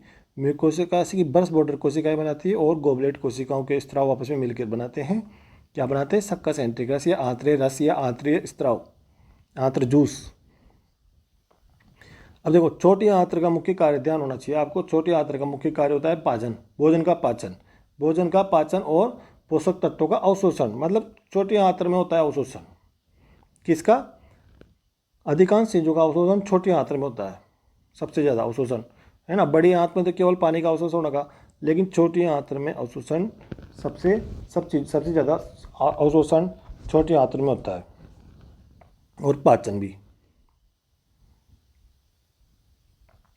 भोजन का सर्वाधिक अवशोषण छोटी आंत्र में होता है। देखो क्वेश्चन आ चुका है एग्जाम में। शाकाहारी जंतुओं में भोजन को पचाने के लिए लंबी छोटी आंत्र की आवश्यकता पड़ती है, जैसे गाय है, खरगोश है ना। तो छोटी आंत्र लंबी पाई जाती है शाकाहारी जंतुओं में, क्योंकि भोजन को पचाना होता है ना। अब देखो बड़ी आंत्र में क्या होता है, देखो छोटी आंत्र और बड़ी आंत्र में एक अंतर है कि इसकी बड़ी आंत्र की लंबाई कम होती है और व्यास अधिक होता है। व्यास का मतलब मोटाई, व्यास अधिक होता है बड़ी आंत्र का, है ना। लेकिन छोटी आंत्र में क्या होता है, छोटी आंत्र में लंबाई अधिक होती है और व्यास कम होता है उसका, छोटी आंत्र का। बड़ी आंत्र में लंबाई कम और व्यास अधिक होता है, जरूर ध्यान रखना, एक बार आ चुका है क्वेश्चन परीक्षा में। बड़ी आंत्र के 3 भाग होते हैं, कौन कौन से, सीकम, कोलन और मलाशय या रेक्टम। सीकम कोलन रेक्टम, मतलब सीकम कोलन और मलाशय बड़ी आंत्र में, है ना। पहला है सीकम, तो सीकम में पढ़ते हैं बड़ी आंत्र का प्रारंभिक भाग है। तो पहला भाग क्या है, प्रारंभिक भाग है सीकम, बड़ी आंत्र का। सीकम में अंतिम भाग पर उपस्थित लंबी एवं अंगुलीनुमा रचना वर्मीफॉर्म कहलाती है। वर्मीफॉर्म अपेंडिक्स, है ना। अपेंडिक्स हो जाता है ना किसी के, अपेंडिक्स बीमारी हो जाती है तो वो वर्मीफॉर्म अपेंडिक्स कहलाती है। सीकम का जो अंतिम भाग होता है ना वो वर्मीफॉर्म अपेंडिक्स कहलाता है ना। अपेंडिक्स में सेलुलोज का पाचन होता है। देखो सेलुलोज कार्बोहाइड्रेट होता है, तो सेलुलोज का पाचन होता है। यह मनुष्य में अवशेषी होती है, कौन, अपेंडिक्स मनुष्य में अवशेषी होती है और शाकाहारी जंतुओं में विकसित होती है, जैसे खरगोश में, है ना। खरगोश शाकाहारी ना, जो घास फूस खाते हैं, जो पेड़ पौधों को खाते हैं, वो क्या है, उनमें सेलुलोज होता है, तो उनमें पाई जाती है खरगोश में, शाकाहारी जंतुओं में। दूसरा है बड़ी आंत्र का दूसरा भाग है कोलन या वृहदांत्र भी बोलते हैं। तो यह बड़ी आंत्र का मध्य भाग है, यह मध्य भाग है बड़ी आंत्र का दूसरा भाग है। मतलब कोलन में लंबवत पेशियों का आवरण एक पतले स्तर के रूप में होता है। मतलब लंबवत पेशियां पाई जाती है, इसमें लंबवत पेशियों का आवरण पाया जाता है। यह 3 रिबन जैसी पट्टी बनाता है, मतलब 3 रिबन के समान पट्टी बनाता है। रिबन जानते हो ना, है ना। तो रिबन जो सिर पे महिला लड़कियां लगाती है, तो रिबन जैसी संरचना बनाते हैं, पट्टी जैसी संरचना बनती है ना। जिसे क्या बोलते हैं, टीनी कोलाई कहते हैं इसको, है ना। Tiny coli. अब टीनिया के कारण क्या होगा, टीनिया की बात है, टीनिया के कारण क्या होगा, कोलन की गुहा कोष्ठों में विभाजित हो जाती है, कोष्ठ चेंबर। अब इन चेंबर को क्या बोलते हैं, कोष्ठों को क्या बोलते हैं, होस्ट्रा या चूस्कांग भी कहते हैं या होस्ट्रा भी कहते हैं, है ना। तो चूस्कांग किस में पाए जाते हैं, बड़ी आंत्र में, मतलब कोलन में या बड़ी आंत्र में पाए जाते हैं। इसके कारण क्या, जल अवशोषण होता है इनमें, चूसते हैं ना, पानी को चूसते हैं। तो बड़ी आंत्र में मेनली जल अवशोषण होता है, जल का अवशोषण होता है। मनुष्य में कोलन के निम्न भाग होते हैं, आरोही, अनुप्रस्थ, अवरोही और सिग्मा। सिग्मा आपको पहले भी कहते हैं, आगे सिग्मा आप ध्यान रखना। आप तो आरोही, अनुप्रस्थ, अवरोही और सिग्मा, ये 4 भाग होते हैं कोलन के। कोलन में क्या होता है, देखो कोलन में होस्ट्रा या चूस्कांग पाए जाते हैं। तो कोलन में क्या, जल का अवशोषण होता है। बड़ी आंत्र का मुख्य कार्य क्या है, जल का वो खनिज लवणों का अवशोषण करना है। इंपॉर्टेंट है, 2-3 बार एग्जाम्स में आ चुका है क्वेश्चन। अब अगला बड़ी आंत्र का अगला भाग है तीसरा, मलाशय या रेक्टम, इंग्लिश में रेक्टम कहते हैं। यह बड़ी आंत्र का अंतिम भाग होता है, बड़ी आंत्र का अंतिम भाग है, क्या है, रेक्टम। एक बार आ चुका है क्वेश्चन की बड़ी आंत्र का अंतिम भाग है, क्या है, मलाशय या रेक्टम। कोलन एक नलिका समान संरचना में खुलता है, जिसे मलाशय कहते हैं, है ना। और मलाशय एक छोटे थैलेनुमा संरचना में खुलता है, जिसे क्या कहते हैं, गुदानाल कहते हैं, एनस कैनाल, गुदानाल कहते हैं, गुदानाल एनस के लाल गुदा द्वारा एनस द्वारा बाहर खुलता है ना, यहाँ से मल निकल जाता है, मतलब एनस के थ्रू से एनस से बाहर निकल जाता है मल। जो अपचित भोजन है वो मल कहलाता है, तो मल बाहर निकलता है गुदा के द्वारा, एनस के द्वारा। एनस गुदानाल से होते हुए एनस गुदा में आएगा, यहाँ से बाहर निकल जाएगा। आहार नाल की ओतिकी, ओतिका मतलब हिस्टोलॉजी, आहार नाल की हिस्टोलॉजी या ओतिकी है ना, तो मतलब उसमें कौन कौन से ऊतक पाए जाते हैं।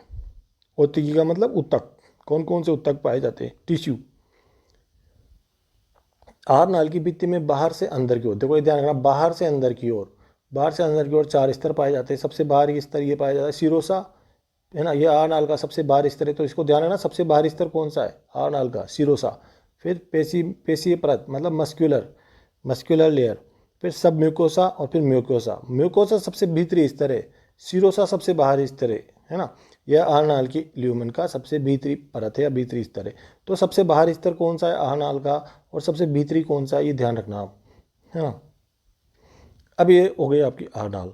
अब आपका ये है अगला सहायक पाचक ग्रंथियाँ, है ना। पाचन तंत्र के भाग हैं सहायक पाचक ग्रंथियाँ, मतलब पाचन में कौन कौन सी, भोजन को पचाने में कौन कौन सी ग्रंथियाँ काम आती है। जैसे पहली है आपकी लीवर या यकृत या लीवर या जिगर, जिगर भी बोलते हैं, है ना, एक ही बात है। यह शरीर की सबसे बड़ी ग्रंथि है, वेरी इंपॉर्टेंट है, डायरेक्ट क्वेश्चन आता है एग्जाम में। शरीर की सबसे बड़ी ग्रंथि कई बार आया हुआ है एग्जाम में। शरीर की जैव रासायनिक प्रयोगशाला, शरीर की जैव रासायनिक प्रयोगशाला किसको बोलते हैं, यकृत को भी बोलते हैं, लीवर को भी बोलते हैं, जिगर को भी बोलते हैं। 2 पिंडों में विभक्त होती है, दायां पिंड और बायां पिंड। 2 पिंडों में विभक्त दायां पिंड और बायां पिंड, 2 पिंड होते हैं इसके, राइट एंड लेफ्ट। जो दाएं पिंड है, दायां पिंड में नीचे की ओर एक फूली हुई गुब्बारे नुमा रचना पाई जाती है, जिसे पित्ताशय या गॉल ब्लैडर कहते हैं, गॉल ब्लैडर या गॉल ब्लैडर, है ना। पित्ताशय हिंदी में बोलते हैं। तो पित्ताशय कहाँ पाया जाता है, यकृत में पाया जाता है ना, लीवर में पाया जाता है, दाएं पिंड में। पित्ताशय में पित्तरस का संग्रहण होता है, देखो संग्रहण होता है ओनली, पित्तरस का संग्रहण कहाँ होता है, पित्ताशय में, लेकिन संश्लेषण कहाँ होता है, यकृत में, है ना, संश्लेषण यकृत में होता है।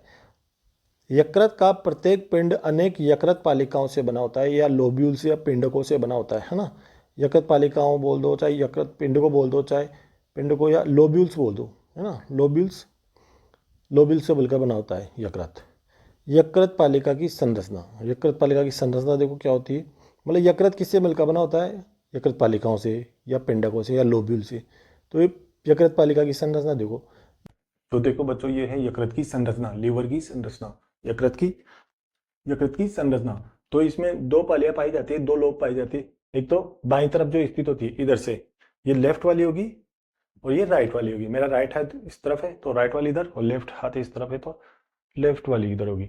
तो ये by Pali, left Pali, left lobe या बाई पाली, है ना।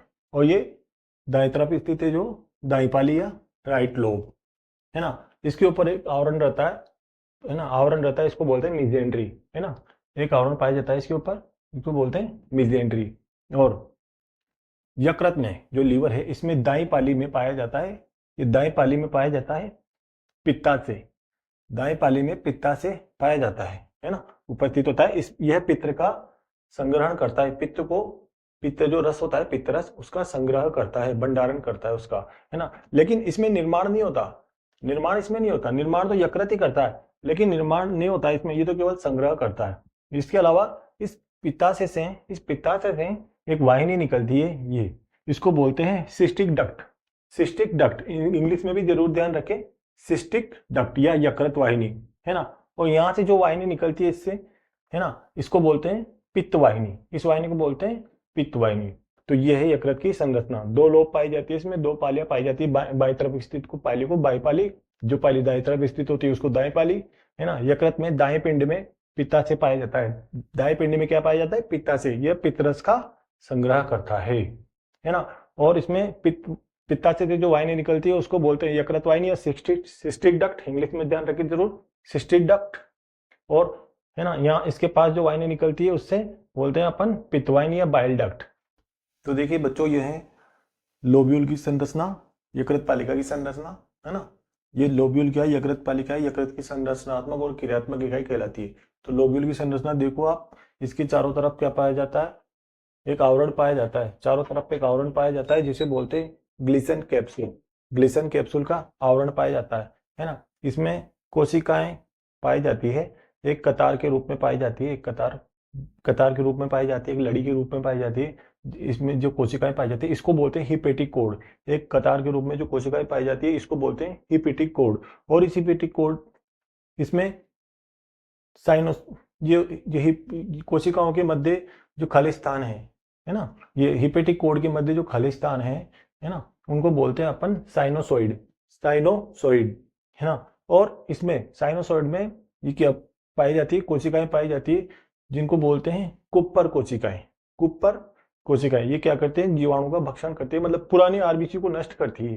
पुरानी आरबीसी को नष्ट करती है, मृत आरबीसी का भक्षण करती है, मृत आरबीसी को नष्ट करती है। तो ये इसकी संरचना है, यकृत पालिका की संरचना षटकोणीय संरचना होती है ना। तो ये बाहर की तरफ इसके जो आवरण पाया जाता है उसको बोलते हैं ग्लिसन कैप्सूल। इसमें कोशिकाओं की एक कतार पाई जाती है ना। यकृत कोशिकाओं की जो कतार पाई जाती है उसको बोलते हैं, लड़ी पाई जाती है उसको बोलते हैं हिपेटिक कोड।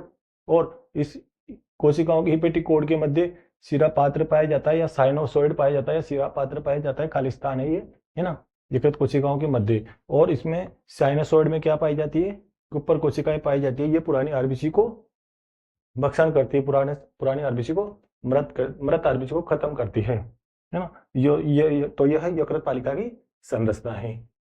ठीक है। यकृत पालिकाएं या पिंडक या लोब्यूल यकृत की संरचनात्मक एवं क्रियात्मक इकाई है। Very important. यकृत की संरचनात्मक एवं क्रियात्मक इकाई क्या है, यकृत पालिकाएं या लोब्यूल। पिंडक ग्लिसन कैप्सूल या ग्लिसन संपुट से ढका हुआ होता है ना। संपुट को इंग्लिश में कैप्सूल बोलते हैं। तो ग्लिसन के कैप्सूल से ढका होता है ये कौन, पिंडक, है ना। पिंडक क्या होते हैं, जिन यकृत पालिकाएं। प्रत्येक यकृत पालिका या पिंडक एक ही बात है या लोब्यूल हिपेटिक कोशिकाओं या यकृत कोशिकाओं की बनी होती है। मतलब हिपेटिक को यकृत बोलते हैं, यकृत कोशिकाओं की बनी होती है ये, जो लड़ियों के रूप में, लड़ियों के रूप में होती है, कतार के रूप में, है ना, कतार के रूप में होती है, उपस्थित होती है, जिसे हिपेटिक कोड कहते हैं। मतलब हिपेटिक कोशिकाओं की बनी होती है कौन, यकृत पालिका। और ये एक कतार के रूप में व्यवस्थित होती है, एक लड़ियों के रूप में व्यवस्थित होती है, जिसे बोलते हैं हिपेटिक कोड या यकृत रज्जु। हिपेटिक कोड जरूर ध्यान रखें। तो देखो, हिपेटिक कोड या यकृत रज्जु के मध्य का खाली स्थान सिरा पात्र या साइनोसॉइड कहलाता है, जिसमें कुफर कोशिकाएं पाई जाती है।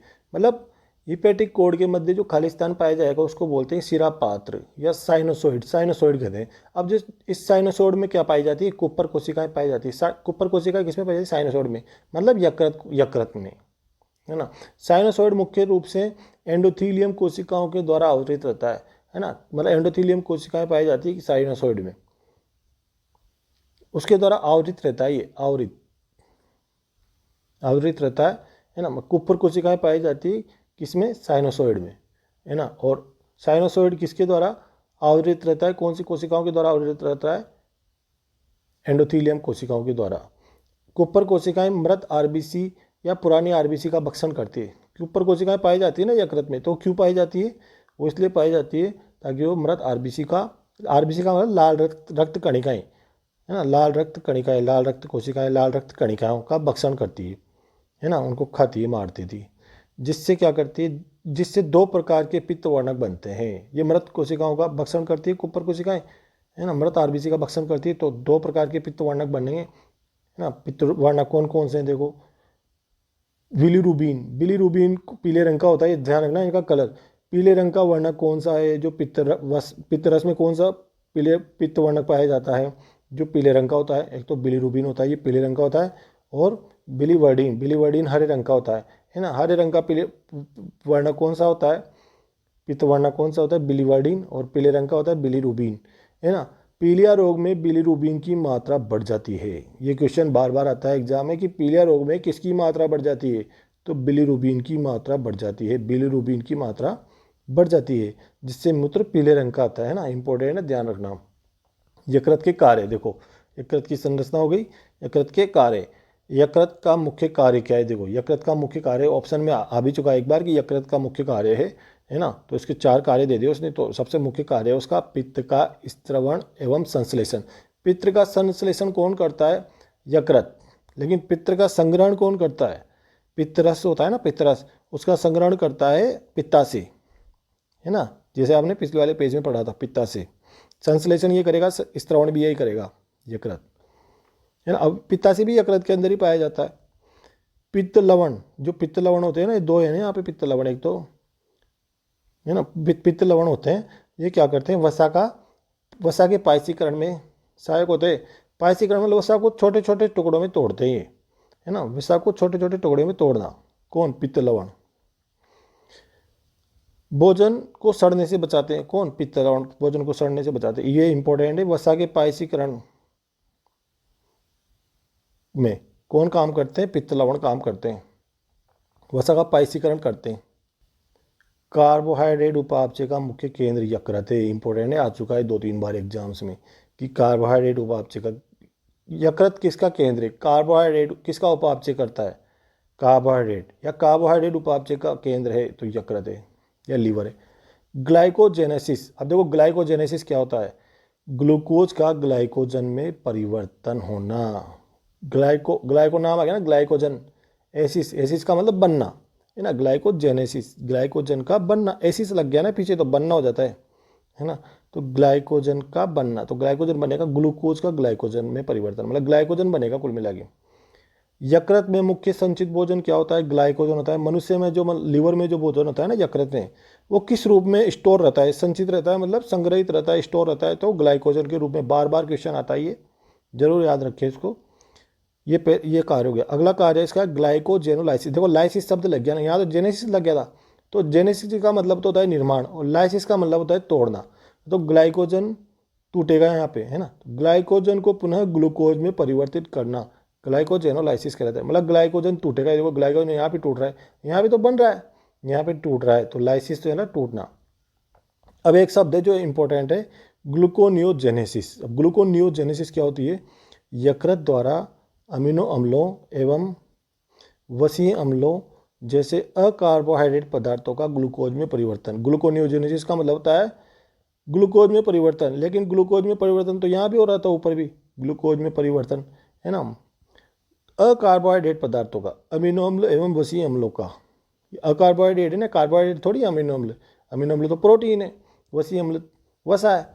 तो अकार्बोहाइड्रेट पदार्थों का ग्लूकोज में परिवर्तन क्या कहलाता है? ग्लूकोनियोजेनेसिस। ध्यान रखा है इसका, है ना। अब देखो यकृत ऑर्निथिन चक्र के द्वारा यूरिया का निर्माण करता है। देखो हमारे शरीर में यूरिया का निर्माण कहाँ होता है? हमारे शरीर में भी यूरिया का निर्माण होता है। तो हमारे शरीर में यूरिया का निर्माण होता है यकृत में। किस चक्र के द्वारा? एक बार आ गया, ऑर्निथिन चक्र के द्वारा। ऑर्निथिन चक्र के द्वारा हमारे शरीर में यकृत का निर्माण होता है। तो ये यकृत के कार्य थे। तो दूसरा ग्रंथि आगे, पहले आपने लीवर पढ़ ली, यकृत पढ़ लिया आपने, पहली ग्रंथि लीवर यकृत।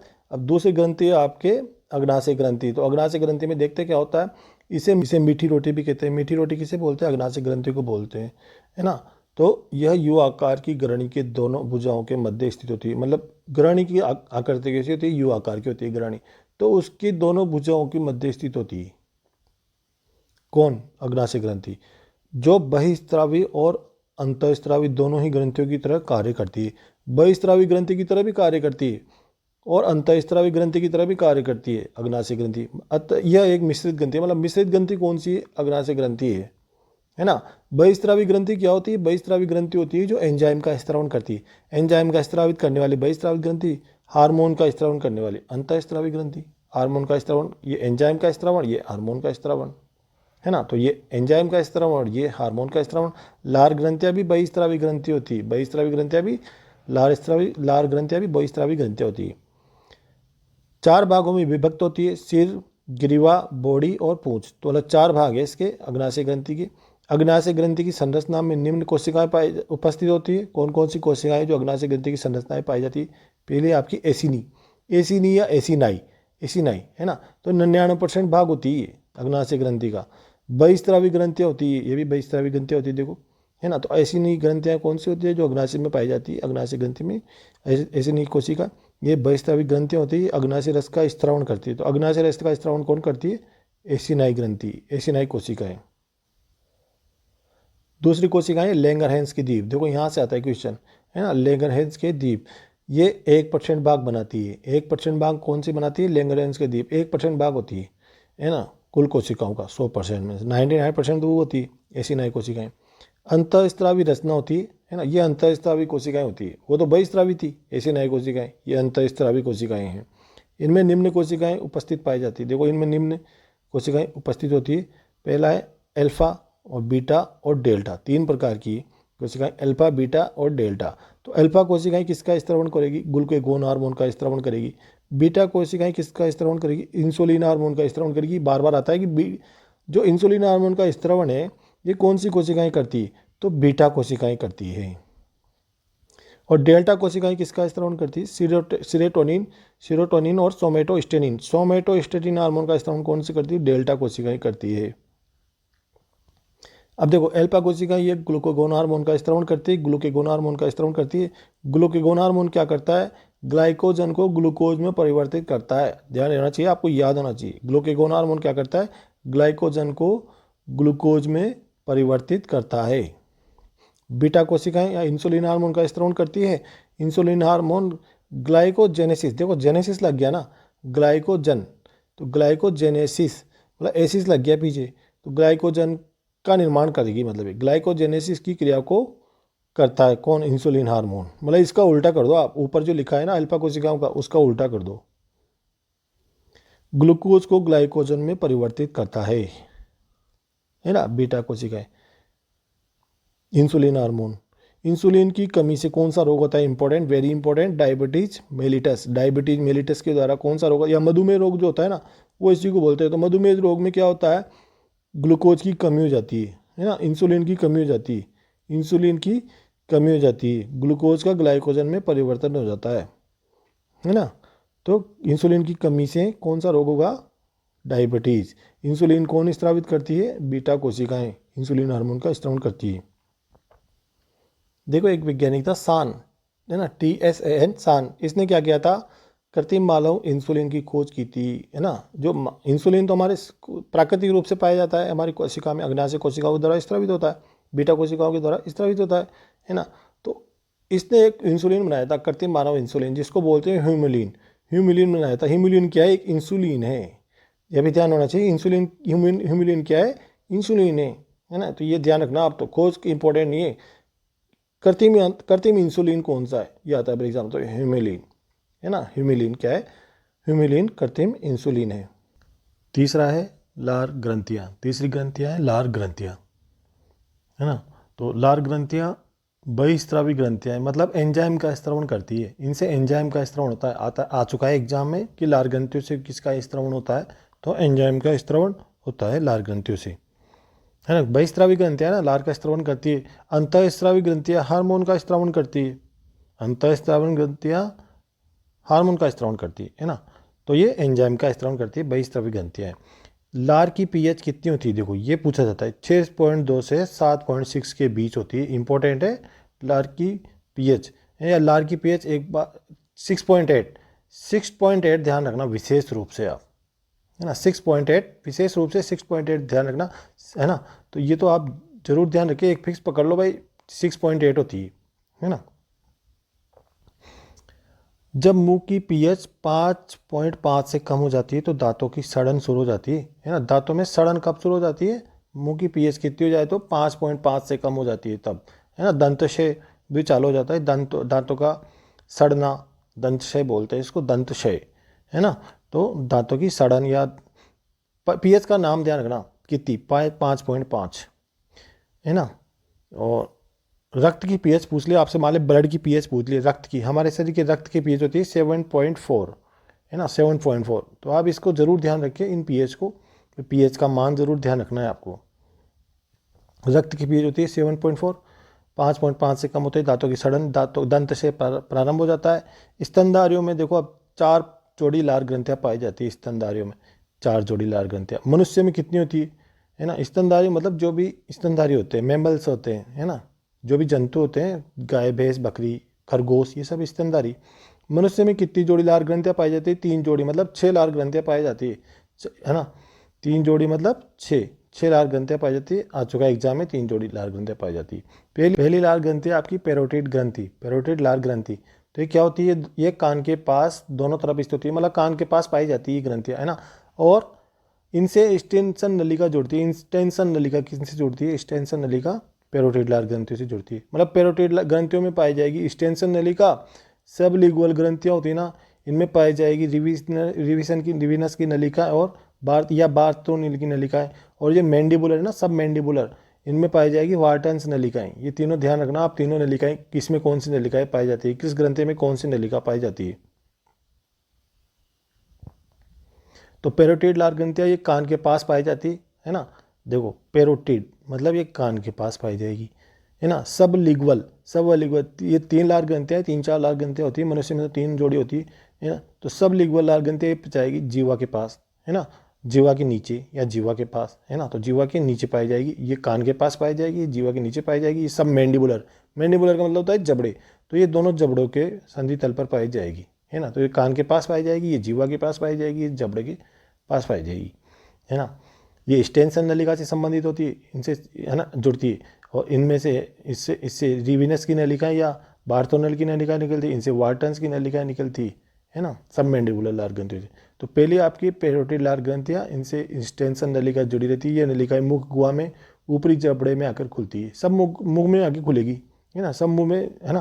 पैरोटिड सबसे बड़ी लार ग्रंथियाँ हैं। सबसे बड़ी लार ग्रंथियाँ कौन सी, पैरोटिड लार ग्रंथि सबसे बड़ी होती है ना। जब कभी इस ग्रंथि में वायरस का संक्रमण हो जाता है तो इसे कर्णमूल या मम्स, देखो मम्स की बीमारी होती है ना, वायरस के कारण होती है। तो इसमें क्या है, इस ग्रंथि में सूजन आ जाती है, पैरोटिड ग्रंथि में सूजन आ जाती है ना।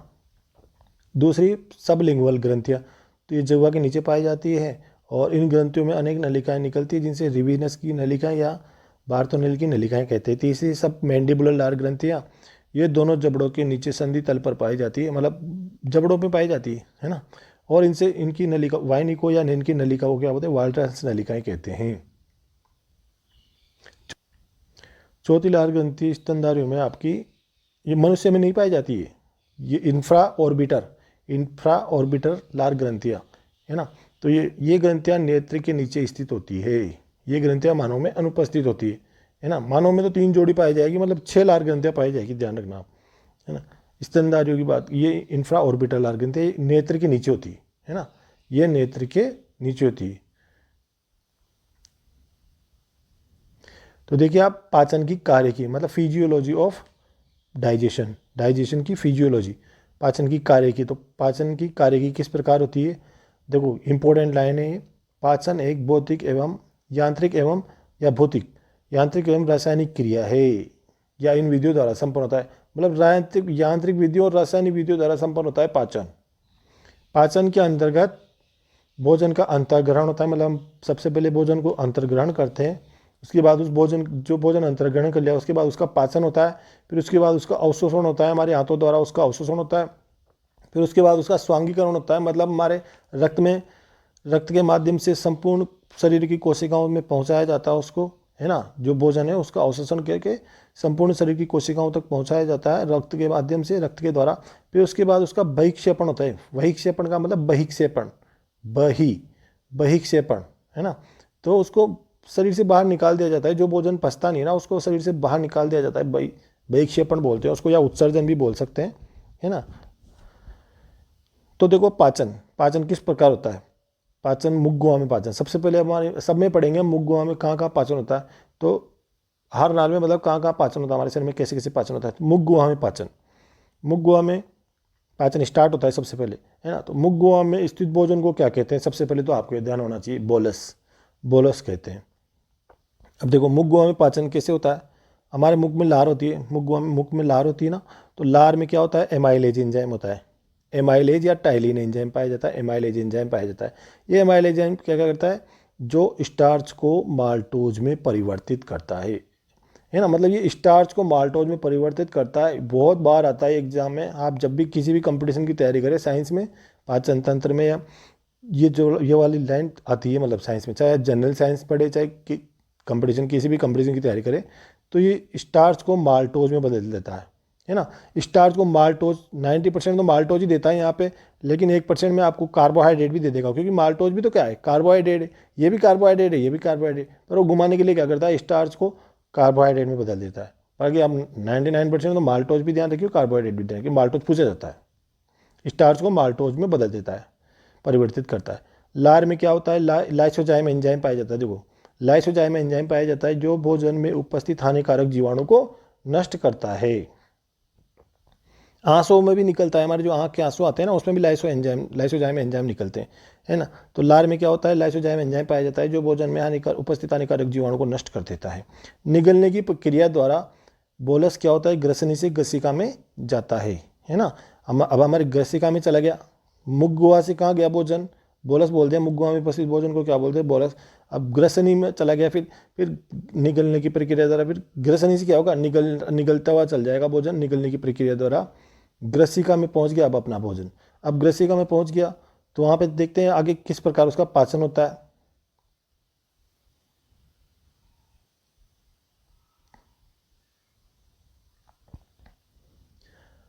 आमाशय में पाचन, देखो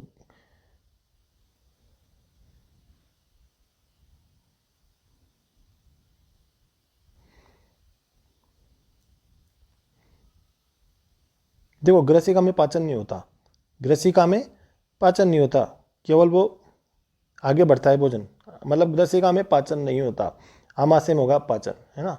ग्रसनी ग्रसिका इनमें क्या है, भोजन का पाचन नहीं होता, केवल मुख गुहा में पाचन होता है, उसके बाद आमाशय में पाचन होता है।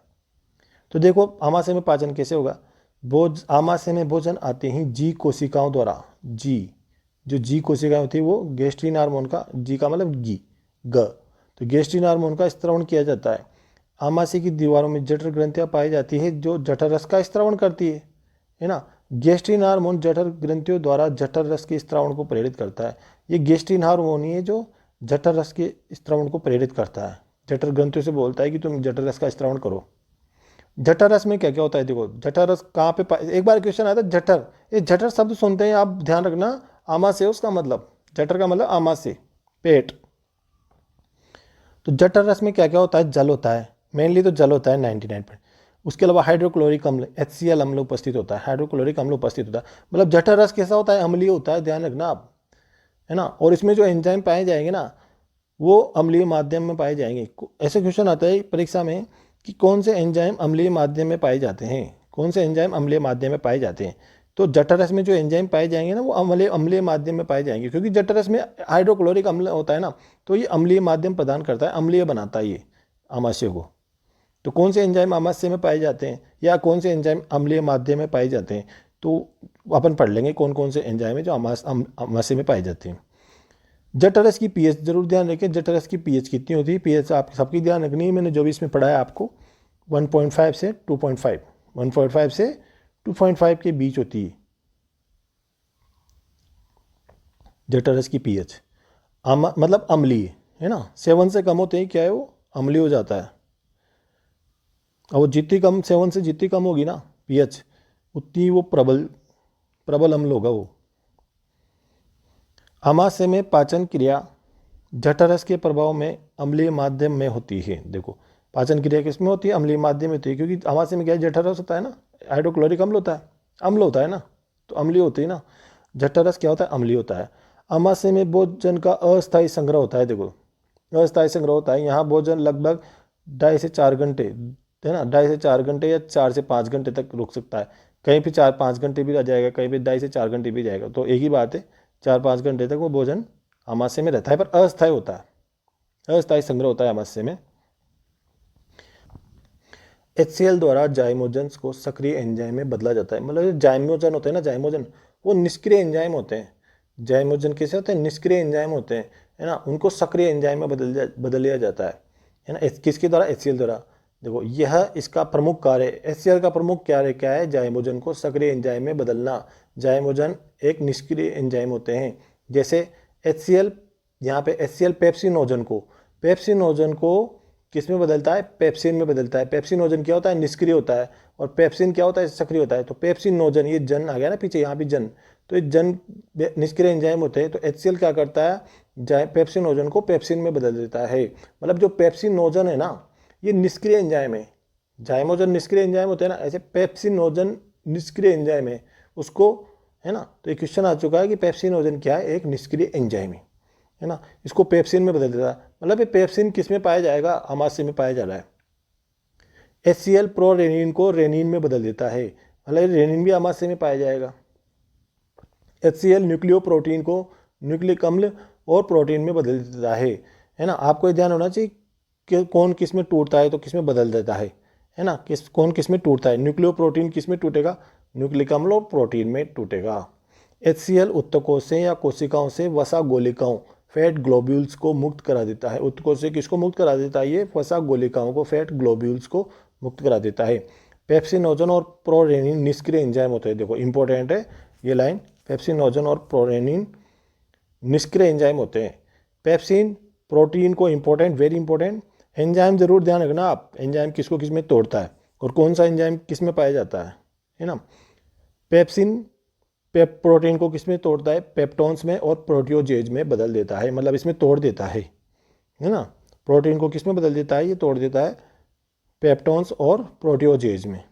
रेनिन दूध में उपस्थित, देखो रेनिन एंजाइम है, ये दूध में उपस्थित जो केसिन प्रोटीन होती है या जो केसिनोजन प्रोटीन होती है, केसिन प्रोटीन होती है, उसको कैल्शियम पेराकेसिनेट में बदल देता है। अब ये कैल्शियम पेराकेसिनेट दही में पाई जाती है ना। तो ये दूध को दही में परिवर्तित कर देता है, दूध में जो प्रोटीन होती है ना उसको दही वाली प्रोटीन में बदल देता है। रेनिन एंजाइम दूध में उपस्थित केसिन प्रोटीन या केसिनोजन प्रोटीन को कैल्शियम पेराकेसिनेट में बदल देता है। केसिन प्रोटीन ध्यान रखना, केसिन प्रोटीन किस में पाई जाती है, दूध में पाई जाती है ना। देखो लाइपेज वसा को डाइग्लिसराइड और मोनोग्लिसराइड में बदल देता है ना। तो इसका ध्यान रखें, लाइपेज एंजाइम भी किस में पाया जाएगा, आमाशय में। मतलब आप लाइपेज वसा को किस में बदल देता है ना। आमाशय में उपस्थित जो लाइपेज है वो किसको किस में बदल देता है, डाइग्लिसराइड, वसा को डाइग्लिसराइड और मोनोग्लिसराइड में बदल देता है। अब देखो आमाशय में पेप्सिन, रेनिन, लाइपेज एंजाइम पाए जाते हैं, है ना। तो परीक्षा में क्वेश्चन आता है, इसका जरूर ध्यान रखें किसमें कौन सा एंजाइम पाया जाता है। जबकि अग्नाशय रस में, देखो मैंने यहीं पे लिख दिया ताकि आप कंफ्यूज नहीं हो, अग्नाशय रस में क्या पाया जाता है, कौन सा एंजाइम, एमाइलेज, ट्रिप्सिन और लाइपेज एंजाइम पाया जाता है। देखो लाइपेज इसमें भी आ गया और इसमें भी आ गया, लेकिन एमाइलेज, ट्रिप्सिन ये सब किस में पाए जाते हैं, अग्नाशय रस में पाए जाते हैं। एमाइलेज लार में भी पाया जाता है ना। तो आपको तो आमाशय और अग्नाशय रस का जरूर ध्यान रखना है, एमाइलेज लार में पाया जाता है बाकी, है ना। कौन सा एंजाइम कहाँ पाया जाता है आपको ध्यान होना चाहिए। पेप्सिन, रेनिन ये सब कहाँ पाया जाता है, आमाशय में, है ना। ट्रिप्सिन कहाँ पाया जाता है, अग्नाशय में, अग्नाशय रस में। आमाशय में भोजन का स्वरूप कायम कहलाता है। देखो मुख में उपस्थित क्या भोजन क्या कहलाता है, बोलस। मुंह में, मुख गुहा में जो भोजन होता है बोलस कहलाता है। आमाशय में उपस्थित जो भोजन है वो कायम कहलाता है। छोटे आंत्र में उपस्थित भोजन का स्वरूप क्या, कायल कहलाता है। तो कायम पूछा जाता है स्पेशली, है ना, कायम पूछा जाता है परीक्षा में। आमाशय में केवल प्रोटीन का ही पाचन होता है भैया, आमाशय में किसका पाचन होता है, प्रोटीन का ही पाचन होता है अच्छी तरह, मुख्यतः प्रोटीन का ही पाचन होता है। कार्बोहाइड्रेट का सर्वाधिक पाचन ग्रहणी में होता है। कार्बोहाइड्रेट का सर्वाधिक पाचन किस में होता है, ग्रहणी में। मनुष्य की आहार नाल में भोजन का माध्यम कैसा होता है, पहले तो अम्लीय होता है फिर क्षारीय होता है ना। पहले अम्लीय होता है फिर क्षारीय होता है।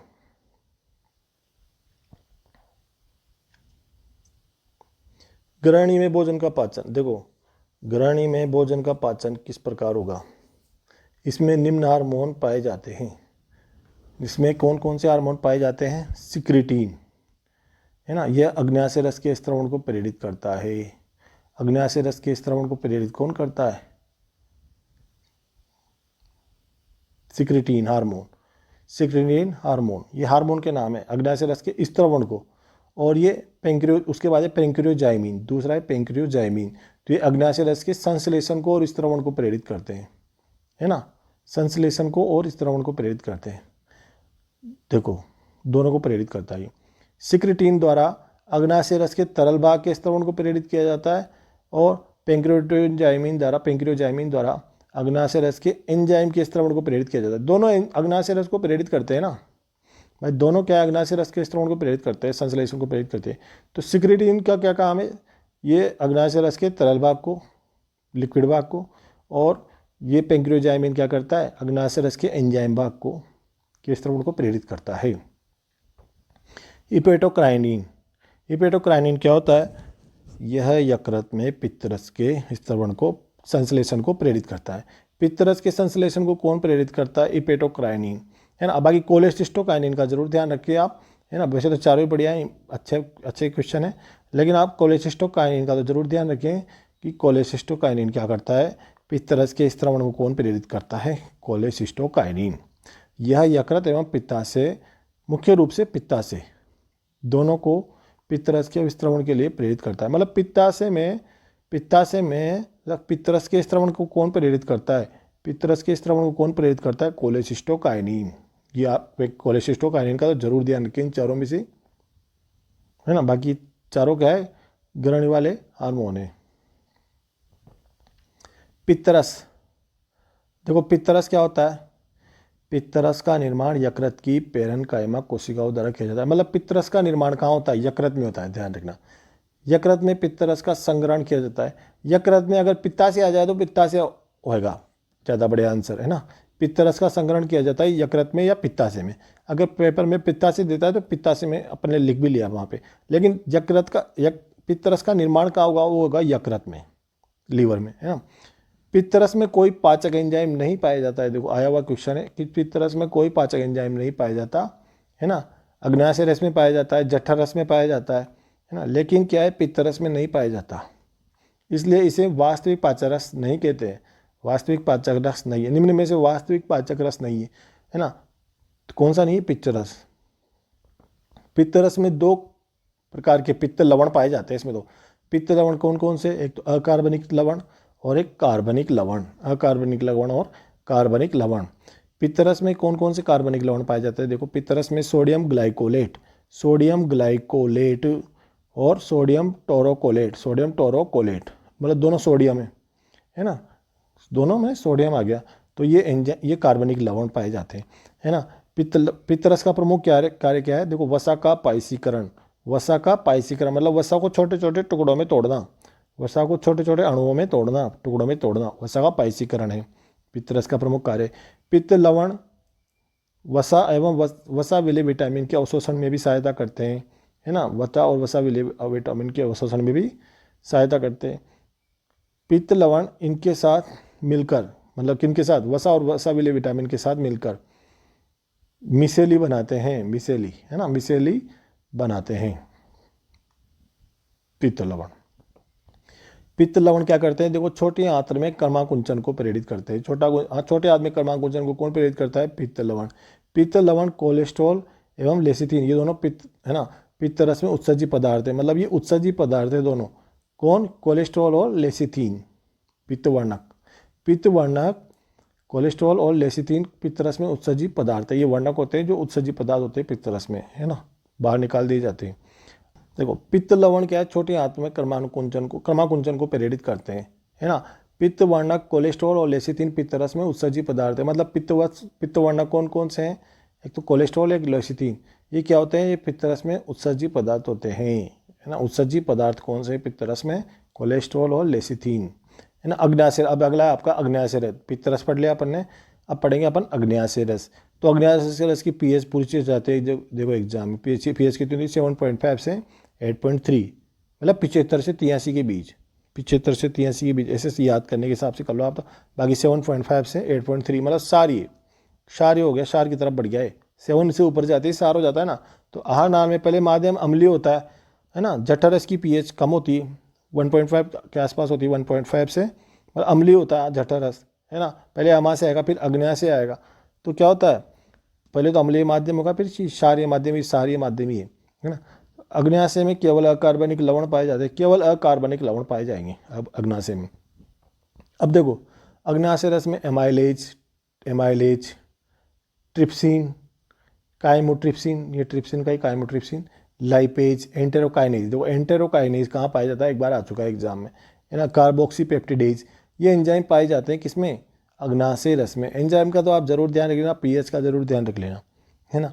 एमाइलेज एंजाइम स्टार्च को माल्टोज में विघटित कर देता है या पॉलीसेकेराइड को डाइसेकेराइड में विघटित कर देता है। देखो दोनों नाम आते हैं। स्टार्च क्या होता है? देखो पोलोसेकेराइड होता है, मैं आपको बताऊं, स्टार्च पोलोसेकेराइड ही होता है। ये स्टार्च पोलोसेकेराइड है ना। और माल्टोज डाइसेकेराइड होता है ना। तो उसने एक बार दे दिया माल्टोज, स्टार्च को माल्टोज में कौन बदल देता है? एमाइलेज। स्टार्च को कार्बोहाइड्रेट में कौन बदल देता है? माल्टोज क्या है? कार्बोहाइड्रेट है। या माल्टोज क्या है? डाइसेक्राइड है, एक ही बात है। तो कौन बदलता है?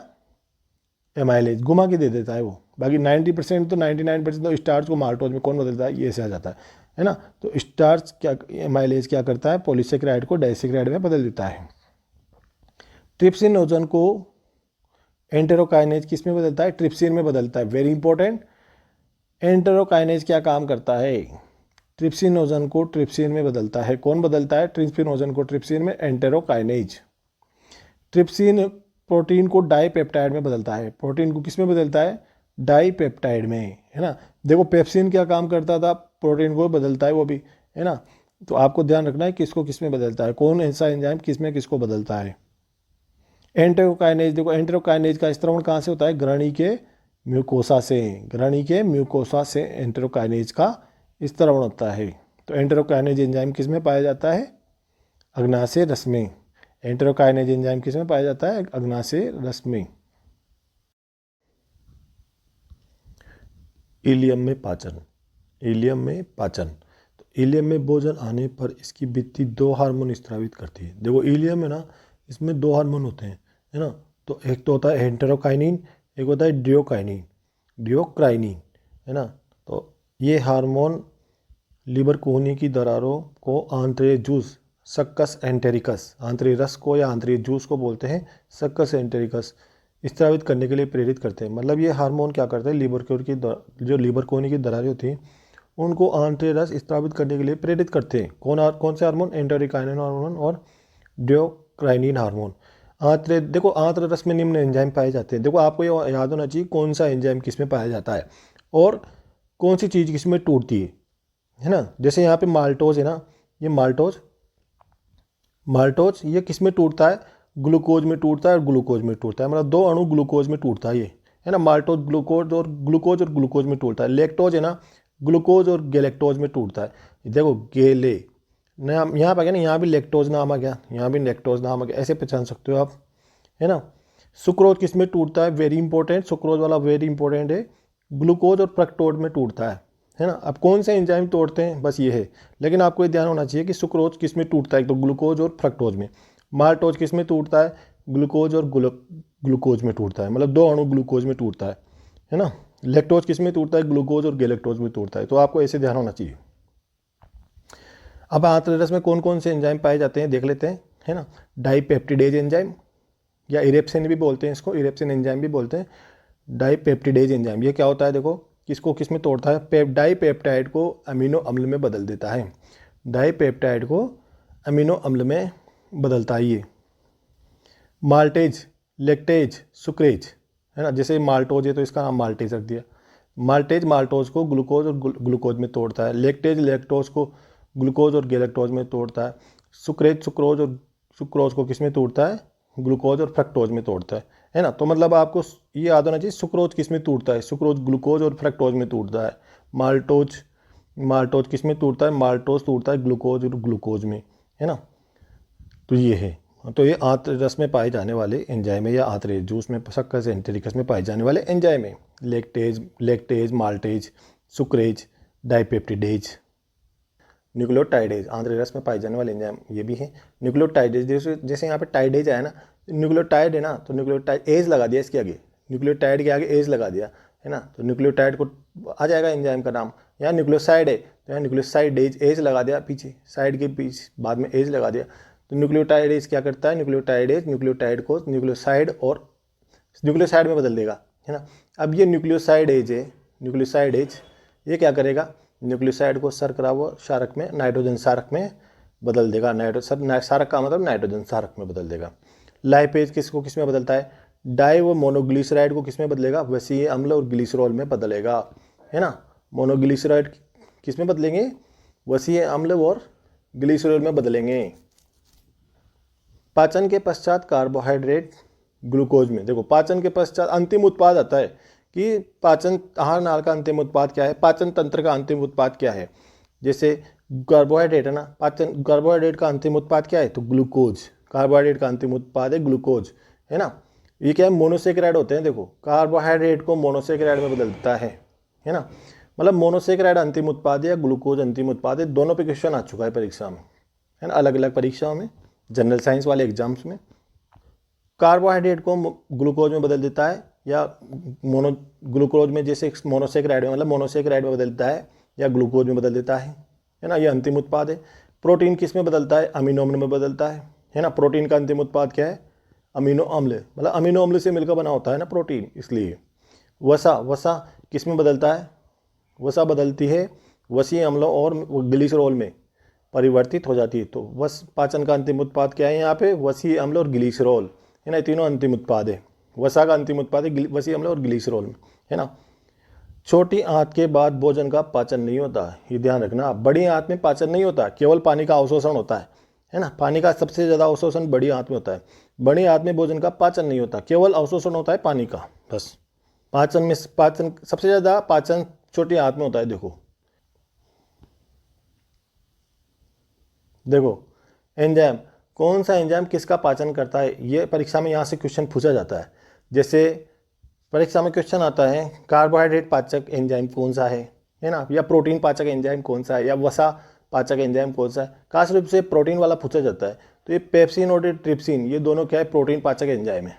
ये दोनों विशेष रूप से पूछे जाते हैं, है ना। इसके अलावा जो ये कार्बोहाइड्रेट पाचक एंजाइम, एक तो एमाइलेज है। एमाइलेज का ध्यान रखना आप। एमाइलेज क्या है, कार्बोहाइड्रेट पाचक एंजाइम है, मतलब कार्बोहाइड्रेट को पचाता है, ये कार्बोहाइड्रेट का पाचन करता है। माल्टेज, शुक्रेज, ये तीनों क्या है, कार्बोहाइड्रेट पाचक एंजाइम। निम्न में से प्रोटीन पाचक एंजाइम है। प्रोटीन पाचक एंजाइम कौन सा है, पेप्सिन है, ट्रिप्सिन है, कार्बोक्सीपेप्टिडेज है, रेनिन है, ये सब क्या है, प्रोटीन वाले एंजाइम है, प्रोटीन पाचक एंजाइम। वसा पाचक एंजाइम नाम से स्पष्ट है, लाइपेज। वसा या लिपिड पाचक एंजाइम लाइपेज। अब देखो यकृत या लीवर या जिगर भी लीवर को ही बोलते हैं, हमारे शरीर का एकमात्र ऐसा अंग है जो पुनः विकसित हो सकता है ना, पुनः विकसित हो सकता है। ये हमारे शरीर का एकमात्र ऐसा अंग है।